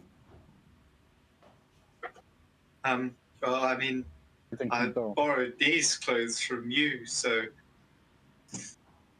Okay. Now, if there was a the trekking outfit- stone, the outfit I was wearing when you came and got me is back in Back in my haven?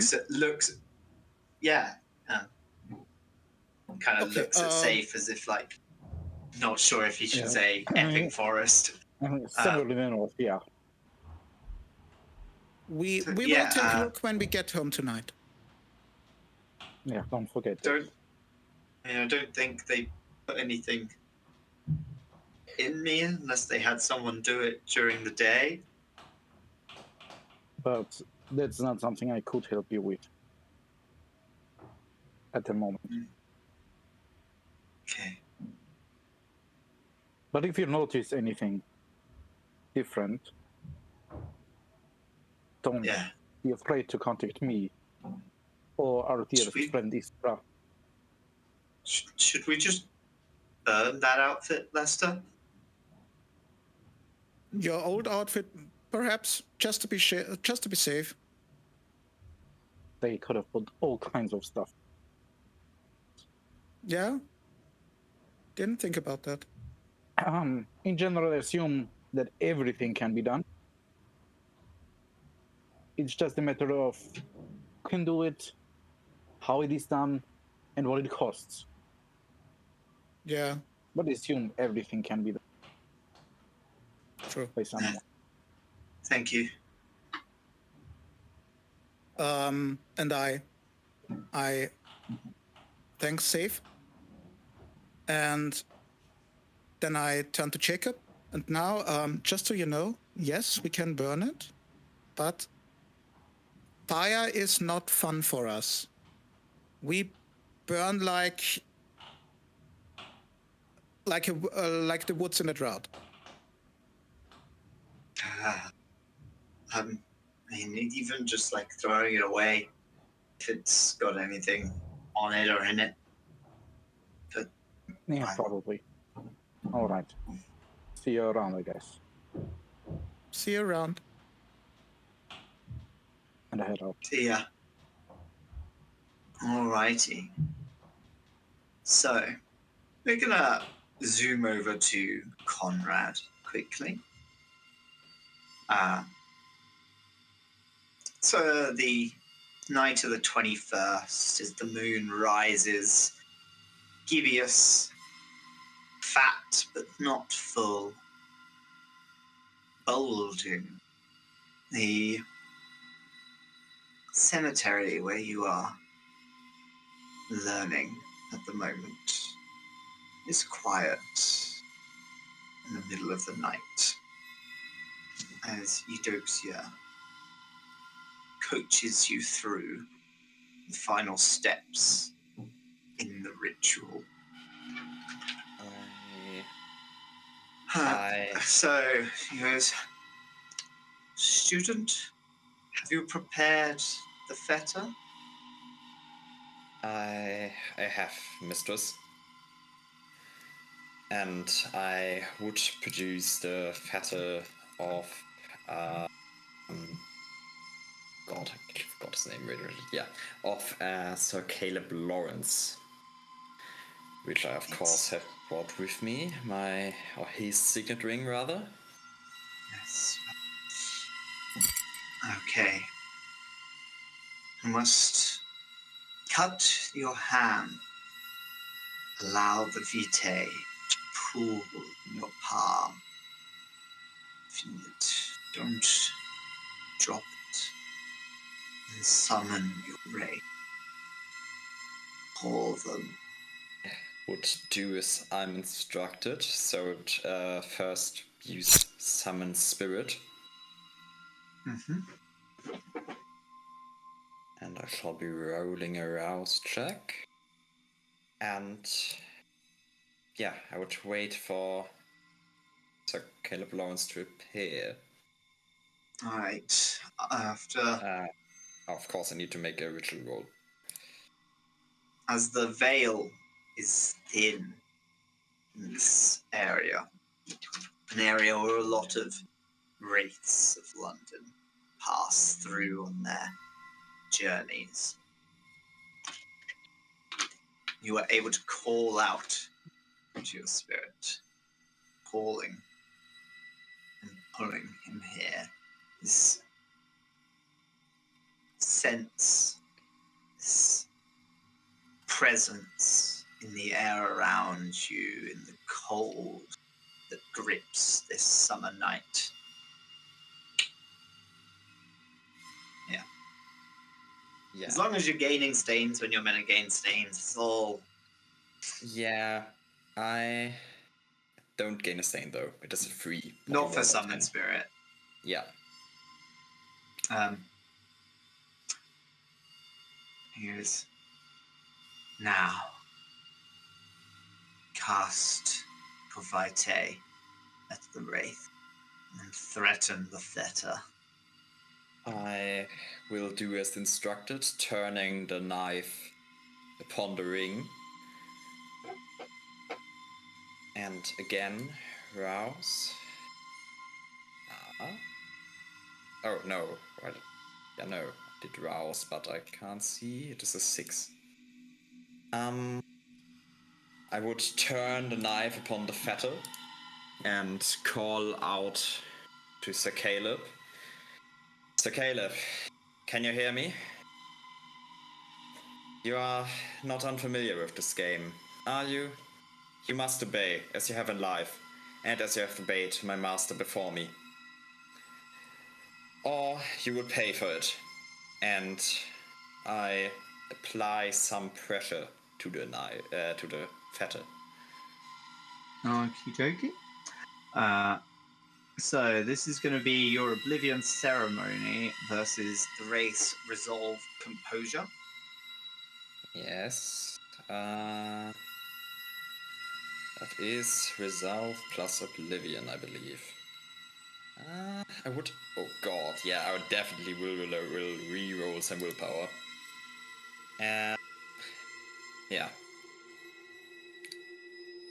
Actually, I would re-roll one more. No, wait, I can't, right? I can't. Yeah, you can. Yeah, no. You can on the dice. re-roll the one more blank dice. You could also re-roll your success to try No, and get a because critical. that, Can you not do that? no, because those were dice that were already re-rolled. They can't Yeah. be re-rolled again. Well, it is what it is. We shall see. I don't know why you feel the rage of this spirit. It does not give in. As you threaten the ring, cast your vitae, drops splattering against this shapeless, invisible form, and sparkling away into brief bursts. The spirit eventually subsides, and you feel that it is contained. Contained but not quite compelled, yes? No, it's compelled. One sec. So you now have to make a manipulation intimidation roll. No, that's not true. Sorry. So you can command them to perform either 3 moderately difficult tasks or 1 difficult task and a moderately difficult task. I would command Caleb to go and guard my haven. You hear this sigh. Then, by your command, as the presence vanishes from the graveyard. And I then wish to look expectantly to Eudoxia to try and tell her reaction, whether she approves or not. She kind of like smiles at you, her kind of long, curly, brown and grey hair behind her. She stands up. She goes, Now, I would suggest if you were to attempt this again, you focus your will better.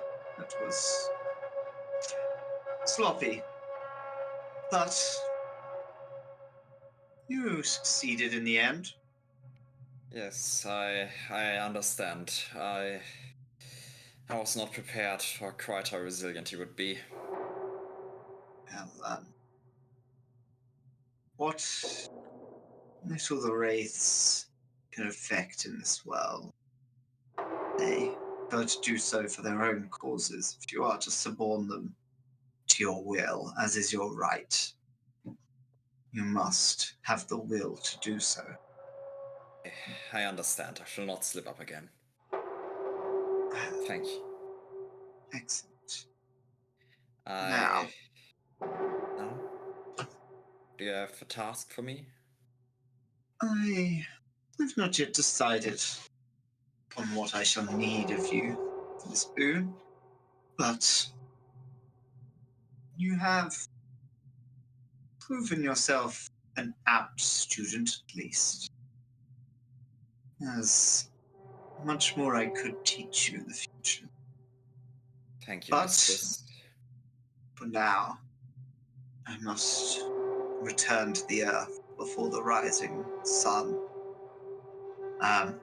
And you look up and you note that your contest of wills against the spirit felt like moments, but the moon is near set and most of the night has passed as you locked. I understand. I shall swiftly return to. I wish you good fortune. Yes, I will come to you in one of the nights to come. I have need of repayment. I understand. I shall await you.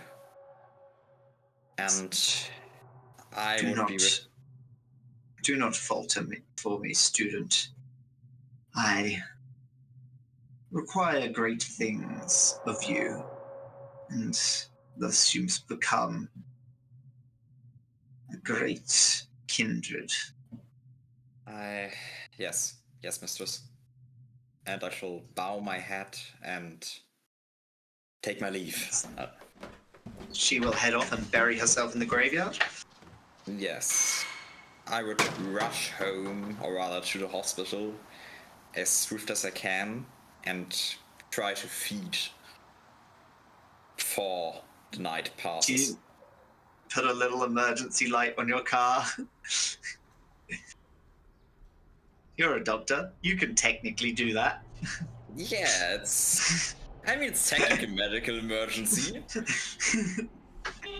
As you head back and feed, you are quite hungry. You've not been given much opportunity to feed over the last 10 days. Mostly has been inducing a state almost next to torpor to just envelop you in death as you study and practice. But Thea has, on hearing that you are going to be returning to the hospital that night, prepared a couple of likely bodies for you. See, she kind of like, it's like, are you all right? You've been gone for more than a week. I am quite alright, darling. More than alright. Don't fret over me. Yes, I'm sorry. I've just been getting quite peckish. Yes, of course. You shall take yourself off me after I have sated myself. Yes, of course.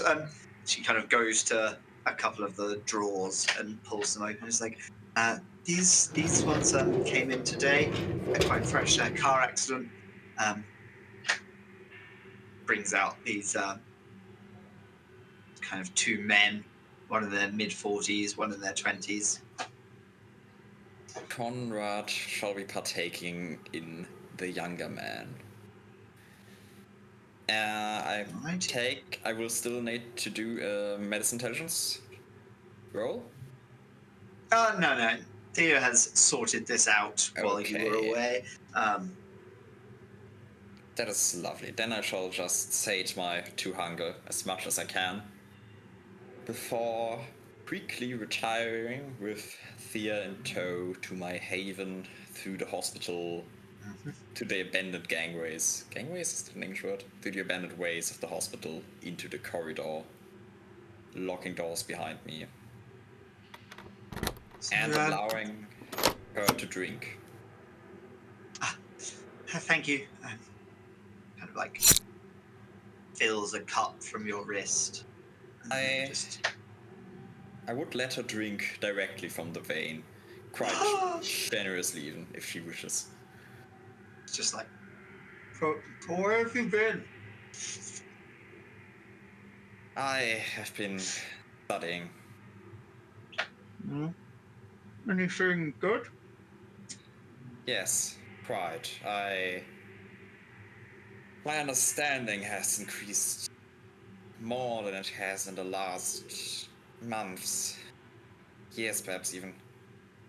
Just drink, my dear. I must sleep soon. So, make sure you aren't disturbed. Yes, and if you notice a new presence here, do not be disquieted. He will not dare oppose me, I think. He shall help in keeping me safe. Yeah, you definitely got a really firm control over him. It definitely isn't near a snapping point at all. He deserves it. So Thea will drink her. Probably not drink her fill. Drink until you stop her. I won't stop her too swiftly. And then kind of lock up on her way out. Like, it's good to have you back. She kind of locks up, heads off to get some rest of her own. So, anyone else have anything they wanted to cover over the course of this week? Yes. I do. Alrighty. At the beginning of the 10 days, firstly, it like after she awoke in the nightclub with Sierra, she would have handed she would have went down into Safe's ritual area and handed him the tablet, the goblet, and like the if any texts seemed relevant to it, those two. And she, like, as she's like putting these down in the ritual area of Safe's Haven, just turns to him and goes, I want you to try and study all this as much as you can. I'll Right. do my best. I've put everything that might be relevant to it right here. Yeah, of course. I'll do as much research as I can. One quick question, though, if you allow. Have you heard anything of our dearest Justica? Oh, yes, she, I talked with her at the abandoned hospital. Do you have any way of contacting her? Not currently. I'm sure that if you wanted me to find her, I could possibly arrange that. I'd love to have a talk with her eventually. Again. Right. The I'll temptation. see if I can, The invisible I'll see if I can- Nosferatu temptation. we're in a locked I know. And yet. The temptation is still there. But because I'll see if I can have her come over to, wherever you. I mean, she'll probably know this place exists. Oh, more than likely. But the point is, I'll see if I can get in touch with her after I'm done with my business. Currently, this is all I need from you. And about her. She should stay here for the time being. I'll take her to my haven. Right. You sure? You want her there? I believe my haven is the most secure out of all of ours. I had to guess. So, Probably. Alright, I'll, I mean, I already know where your haven is, but just so yeah, you know, if she ever disappears again, I mean, only for the foreseeable future. Next few days I can track her. thank you. Still. Alright. Yes, I have some business to attend to. She's gonna head out of the ritual room, of course, lock it back up, and she will first drive Sierra nearby to her haven, and then bring Sierra inside and show her the basement and everything. This is where you're staying. Yeah, well, it's relatively nice. I managed to clean up the basement a bit. I don't so much mind the ghostly roommate. An actual ghost. Of some sort, yes. Probably a wraith if I had to guess, but I'm not going to go making any guesses. I really thought Raphael was making those up. Oh, no, they definitely exist. It's just you usually don't really see much of them unless there's Hakata around. They tend to be rather hidden. Huh. Suppose that makes sense. I didn't believe we existed until I found out we existed. So, Yeah. Well, said I assume that you've been well fed, right? You're not hungry? yeah, I found a couple people to snack on at that club Saiph brought me to. What were you going to say to me? You look happier than I remember you looking. Perhaps it has something to do with not being in a egotistical cult of sorts. Kind of like smiles and just like, I mean, are you sure about that? How much do you know about all the people you're hanging out with nowadays? I mean, like, Well, we would never have gone to London before. There's so many Camarilla here. well, the law of Camarilla usually means they're too focused fighting each other than dealing with random anarchs that don't really do much. Unbound, rather, as they'd call them. And if we went to a city with a small amount of Camarilla, then they would very much so care about the random anarchs doing whatever in their city. So it's just finding a place to live. No grand goals anymore. Well, of course, I still have goals. It's just She kind of smiles it's at that. nice to be able to rest a bit. Not constantly trying to kill everyone is a much nicer life. Oh. As soon as you're done with the vacation, let me know. Yeah. Well, if you want to progress any of those grand goals, you've got an ally in me. Obviously, I don't want to involve you in anything too dangerous. She kind of chuckles a little bit. I mean, I think that ship has sailed, Francesca. You are still so very naive. Huh. That's a good thing. I know you've said it plenty of times before.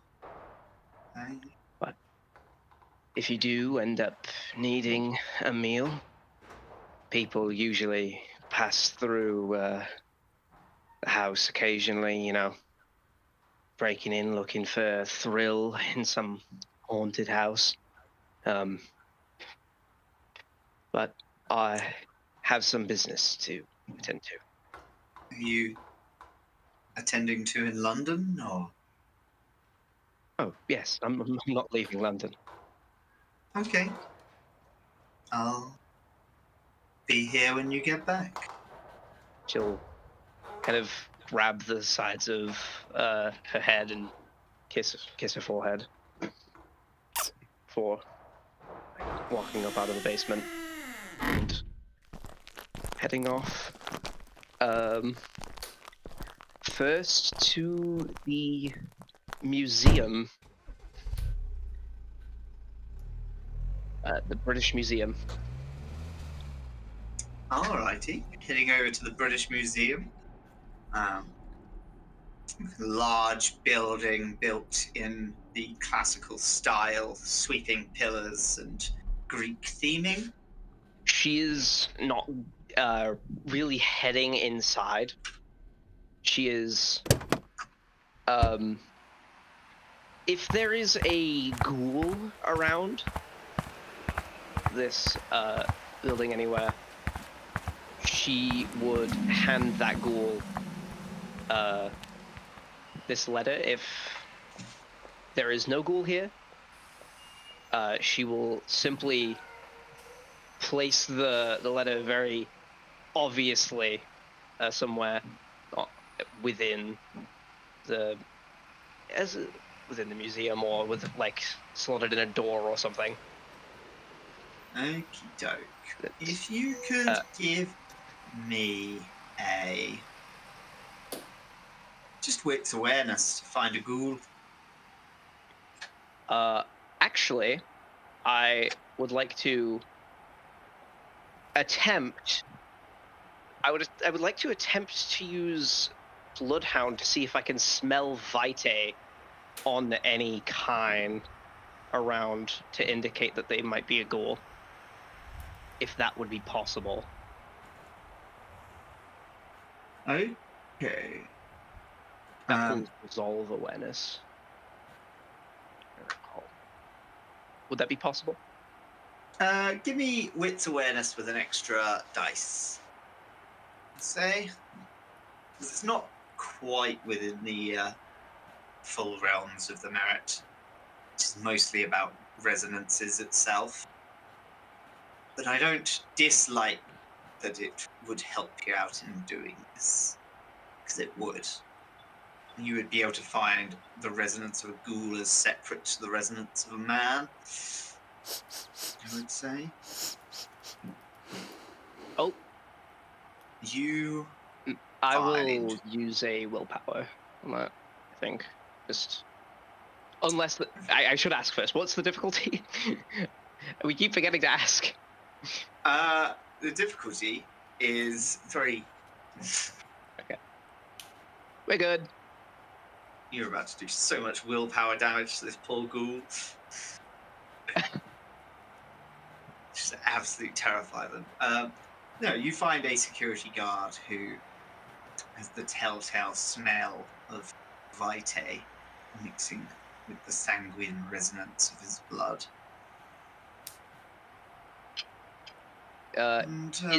First, they're making sure that there's no other kind around first before they say anything. Yeah. And then they will just say, "You're a ghoul, right?" Yes, ma'am.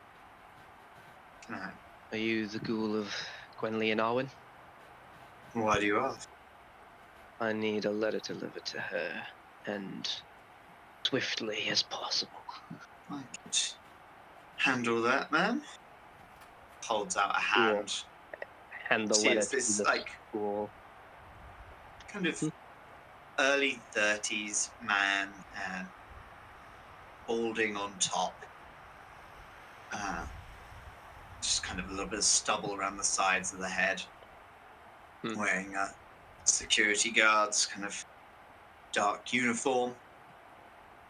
Sounds like he holds out his hand and says, "No, I could be sure Miss Arwen gets the letter. Shall I say who called?" I don't think that'll be necessary. Very well then. You enjoy the rest of your evening. Kind of Okay. tucks the letter into a pocket. She will walk away, head back to her car, and where would the Ventru Primogen be? So, the most likely place for the Ventru Primogen to be would be the Scepter, which is what The you would Shard know. would be called. The Shard, as it is known to the humans. The Scepter, as it is known to the Ventru of London. A enormous eyesore of a building, heavily invested in its construction by the Ventru itself to have this commanding view of central London. They have some floors out for have been bought, some are almost permanently rented, including a set of rooms for the Queen Anne that are permanently rented within the facility, and rooms for various other high-level Ventru. The Ventru Primogen would often spend time there, although if you would rather catch him outside of an area that is almost definitely Queen Anne's influence in entire. She will. He can be I'd found in assume other the best way to places. do He that. owns other properties. She would prefer to go somewhere that is less influenced by Anne. Alrighty. Give me a politics or streetwise. I think finding out where he's gonna be would be either charisma or wits, streetwise or politics. To Build your role as you will. Obviously. streetwise, charisma. Nice. So you're asking around, making some kindred contacts to try and track him down and arrange some kind of meeting. That was not meant to happen. There's meant to be an extra dice on top of that. Yeah, roll an extra dice. How do I do that? I don't know how to roll a single dice. I think it's just roll a d10, isn't it? Yeah, /roll /R 1d10. I don't know if there's a way to make it do that as a. I did it. Okay, so that's a critical. So that's is 6 successes. 4. 6 successes total. 6 successes, yes. So, are you trying to arrange a meeting with him or find him and get there without him expecting you? Because this is a success on both of those. It's just, you know. Oh, well, if she's able to arrange the meeting with that would essentially, that is the purpose of this letter, is to arrange the meeting. So, if she's able to arrange a meeting, she would tell him to come to the Coronet Theater. So, the next night, I would assume, takes you a night of asking around and getting in contact with who you need to. Do you lean on Juliet for making this contact at all? It's a success either way, it's just, you know. She may have, like, asked Juliet where he would, like, stay if she was able to. Alrighty. Yeah, you were able to. Super, like, a ton. No, yeah. You wouldn't give Juliet the letter to give to him. No. No? You sure? I'm certain. That would be funny. Alrighty. So, you arrange for a meeting at the Coronet Theater the next night. Would you arrive particularly early to stake it out, or arrive at the meeting time? I think she would arrive early because she also needs to make sure she has a couple of other anarchs by her side, and she doesn't want to particularly pick random people to be in this room. Would you ask any of us, or? I don't think so. She's trying to, grab a couple of relatively powerful members of the Southwark Council that are hanging around the theater, and basically say to them, like, hey, I'm going to have a meeting here. I want you to, like, sit in on it as backup. Yeah. So you are meeting with Sydney Buckingham, Ventry Primogen. For some reason, my head was looking up stuff about Reginald Moore, but he's the Bruja Primogen. Yeah, it's Sydney Buckingham and Gwenllian Owen. Well, they do. I've been requested. Are you asking Gwen to meet you here as well at the same time? The contents of the letter were basically saying, like, I wish to have a meeting with you at the Coronet Theater. On this night. The next night at this time. Yeah. So, a little bit before the meeting time, a car pulls up, and two ghouls in black suits come out. And they kind of look around the theatre, nodding at you professionally as they kind of take a look around. And then one of them heads back to the car while the other one waits just inside the door of the theatre. Opens the back seat of the car, and out steps Sydney Buckingham.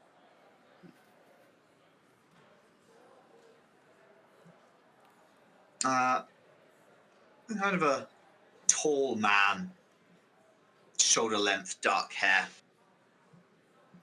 wearing a slightly dated but nice tailored suit. Kind of steps around, heads into the theatre. They really know how to decorate a place, don't they? Yes. I know I'm a little early, but figured we should see what is going on. The letter is quite interesting. A few minutes after he arrives, a taxi pulls up with a woman getting out of the back of it. Kind of longer, reddish-brown hair, slightly freckled, pale face. Sydney. And I'm afraid I don't know you. Was the letter signed, by the way?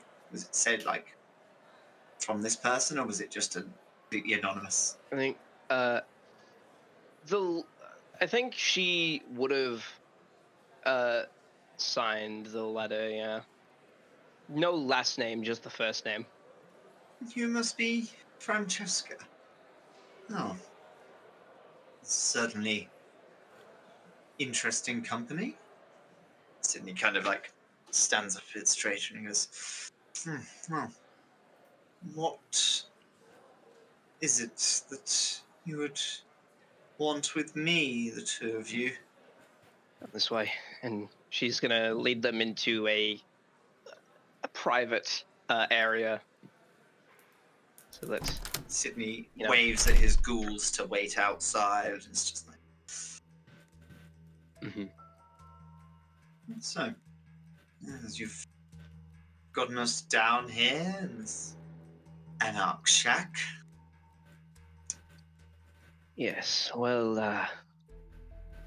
the reasoning is quite simple. As I'm sure you're both aware at this point, Queen Anne has been pulling at everyone's strings for some time as we to put it lightly. As is her right as Queen and Prince of London, Queen of Kindred in the British Isles. Yes. But of course, it's hard to know she's actually keeping the peace as the prince is supposed to when, as she does, she's hiding her intentions and scheming in the shadows against some unseen, unnamed force she refuses to recognize. And 14 years ago, all of a sudden, Valerius up and vanishes. And even to this day, she's not distraught. She's not looking to appoint anyone to the seat. She's not even put her own child in that position of power.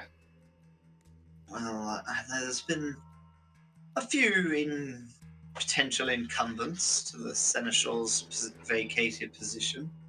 Well, I'm sure the Queen is just awaiting her trusted confidant's return. We do not have to move that quickly, after all. We have forever. Do you really believe she's waiting for him? It's not pretend to be all hopeful here. What do you want me to say, dear? That I chafe at the collar around my throat? That the venture in London could do better than her leading the throne? These are the words you wish to hear. Rebellion, the Brujah's eternal call. What I wanted to hear you say was recognizing that she killed him. Or at least tried. It would be certainly something. Of course, as Prince, she could call a blood hunt upon him at any time and have him killed, executed, ripped apart. If she was to attempt to murder him in secret, her own seneschal, it would be highly suspicious. Why, a lot of us could hardly trust her with our own safety after something like that, if it were true and provable, of course. Right. And as we all know, or as we can all at the very least guess, she'd never admit it out loud, she seems terrified of Mithras. As certain as... If he returns at full strength, if you kind of looks you in the eyes, have you ever met a god? I don't hope to. But with her uncontrolled fear of,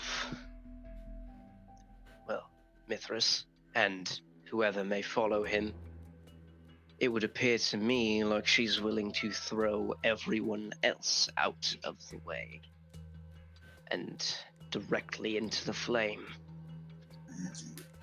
Such a...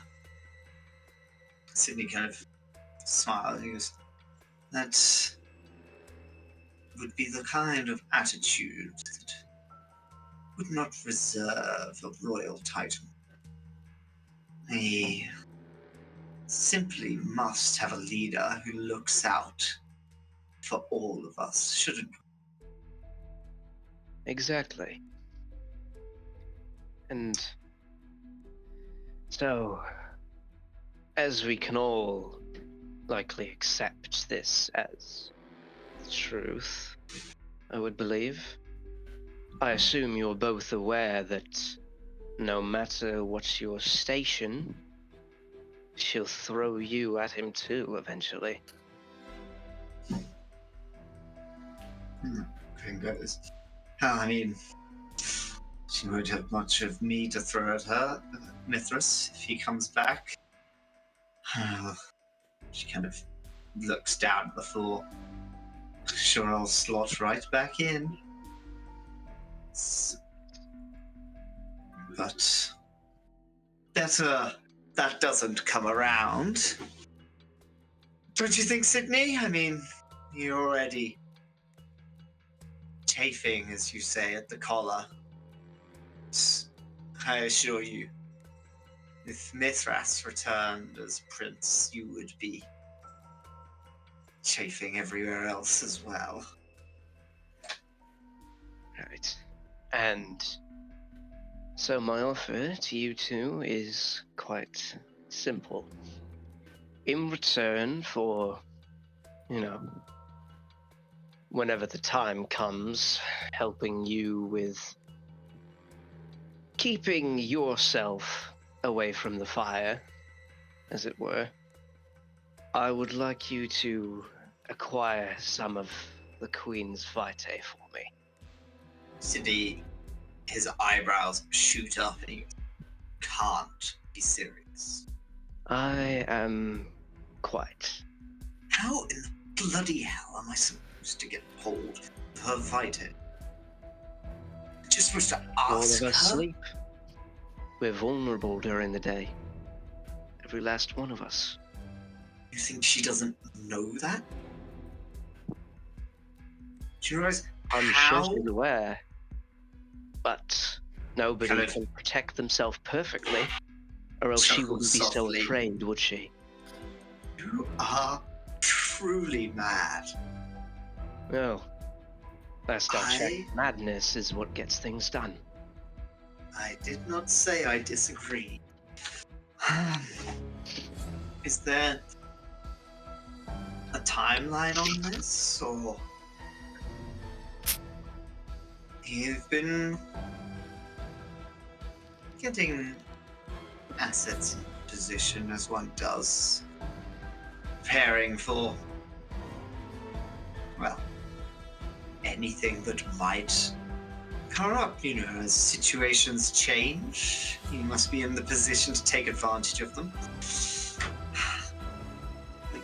This might just be possible. Is there a timeline? Urgency is perhaps the one thing that could take this from possibility to impossibility. Not currently any urgency on this request. However, as with all things, the sooner the better. Because, well, if something can go wrong, it will go wrong, as we all know.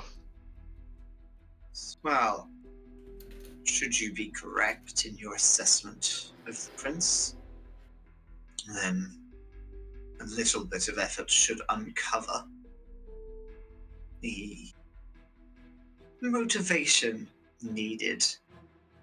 Well, in terms of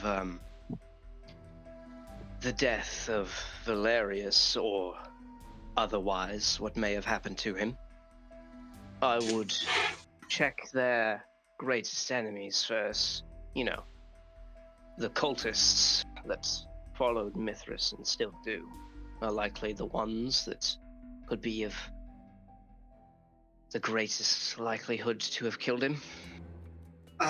Yes, I still know where many of the old gang are. There's a few hiding around. Could find out if any of them have noticed or been acting differently if he has returned. You do have to understand, if he is back to oppose him, it's a risk I'm not sure you could take. Well, if he's back, and he's trying to do something about it, and we don't beat him to that punch, I'm afraid all of us are going to be at much greater risk than acting against him ever could put us at. I'm certainly not opposed to an alliance of safety. Sydney? Say you. Yes. Well, I Don't think I lose anything by following this thread a little bit. Get you your vitae, Francesca. Mr. Abel, how should we contact you again? Do we leave a note with the Anarchs here, or kind of sneers his nose up a little bit? Leave a yes, if you leave a message here for me, I will keep a close eye on things so that I can respond as quickly as possible. Seems to be a plan, then. I do hope you're as clever as you are mad. Well, it's worked out with me so far. Don't intend to stop succeeding. I never do. Sydney's gonna take his leave then to minimize the meeting time. Gwen doesn't immediately. Before they do leave, she does like hold her hand out to each of them to shake their hand. Yep. Sydney's wrist is limp as he shakes your hand like a posh asshole. Gwen kind of like clasps your hand in two. Doesn't really shake it, more of just like a clasp. It's just like, look, you are brave if you mean to stand against even Prince Anne, let alone Mithras. But if I can help you, I will. I appreciate that. Yes, if you see, you can find me at the museum. I believe you might also be able to find some help in Dr. Gregory. He never particularly liked Mithras either. And who might that be? Dr. Wildham. He's a mummy at the museum. Very nice fellow. Oh. Well, I definitely wasn't expecting a mummy. But, alright, if you think he'll be of assistance. He's been around since a little bit into Mithras's first journey to the British Isles. Wasn't really a fan. Didn't come back until after he went into long sleep. But a very nice fellow. Excellent museum worker. I see. Well, I suppose we should be going now. We don't want people to pay too much attention. I can't carry from the museum for too long. I mean, a little bit of advice. I'm sure you don't need it, putting this together yourself, but do keep an eye out for Sydney. He absolutely is a little rat. Oh, most Ventru are. If he thought it would make him seneschal, he'd turn over your plot to Prince Anne in an instant. He's a fool if he believes that. I didn't say he believes it, I just said if he believed it. Yes, and He's not being made seneschal. Everybody very much knows that. He remains a useless appendage. if you could attempt to, perhaps attempt to uncover what happened to Valerius as quickly as possible, knowing that rather than just thinking it, may certainly assist in helping him believe that he's, not going to get put in that position anytime soon. It won't be easy. The prince has a lot of experience burying bodies. Oh, well, I'm sure she does, but At the same time, everybody always leaves some kind of trail. I'll see what I can dig up, at least. I'll ask around and see if I can find something that will be of use to you. Thank you. And she's going to take her leave, heading back off into the night. Francesca will do the same. So they're going to spend That some might- time looking into the prints and suspicions around Valerius's disappearance and gaining some vitae for unclear purposes. And everyone else has enjoyed their week of learning dark magics, learning about each other, about the trust that is slowly forming between this burgeoning coterie as the moon sets and the sun rises. All of you slumber for another night in London has passed. Alright, I'm gonna find someone to raid.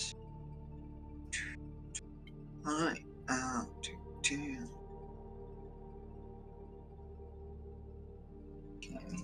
raid done.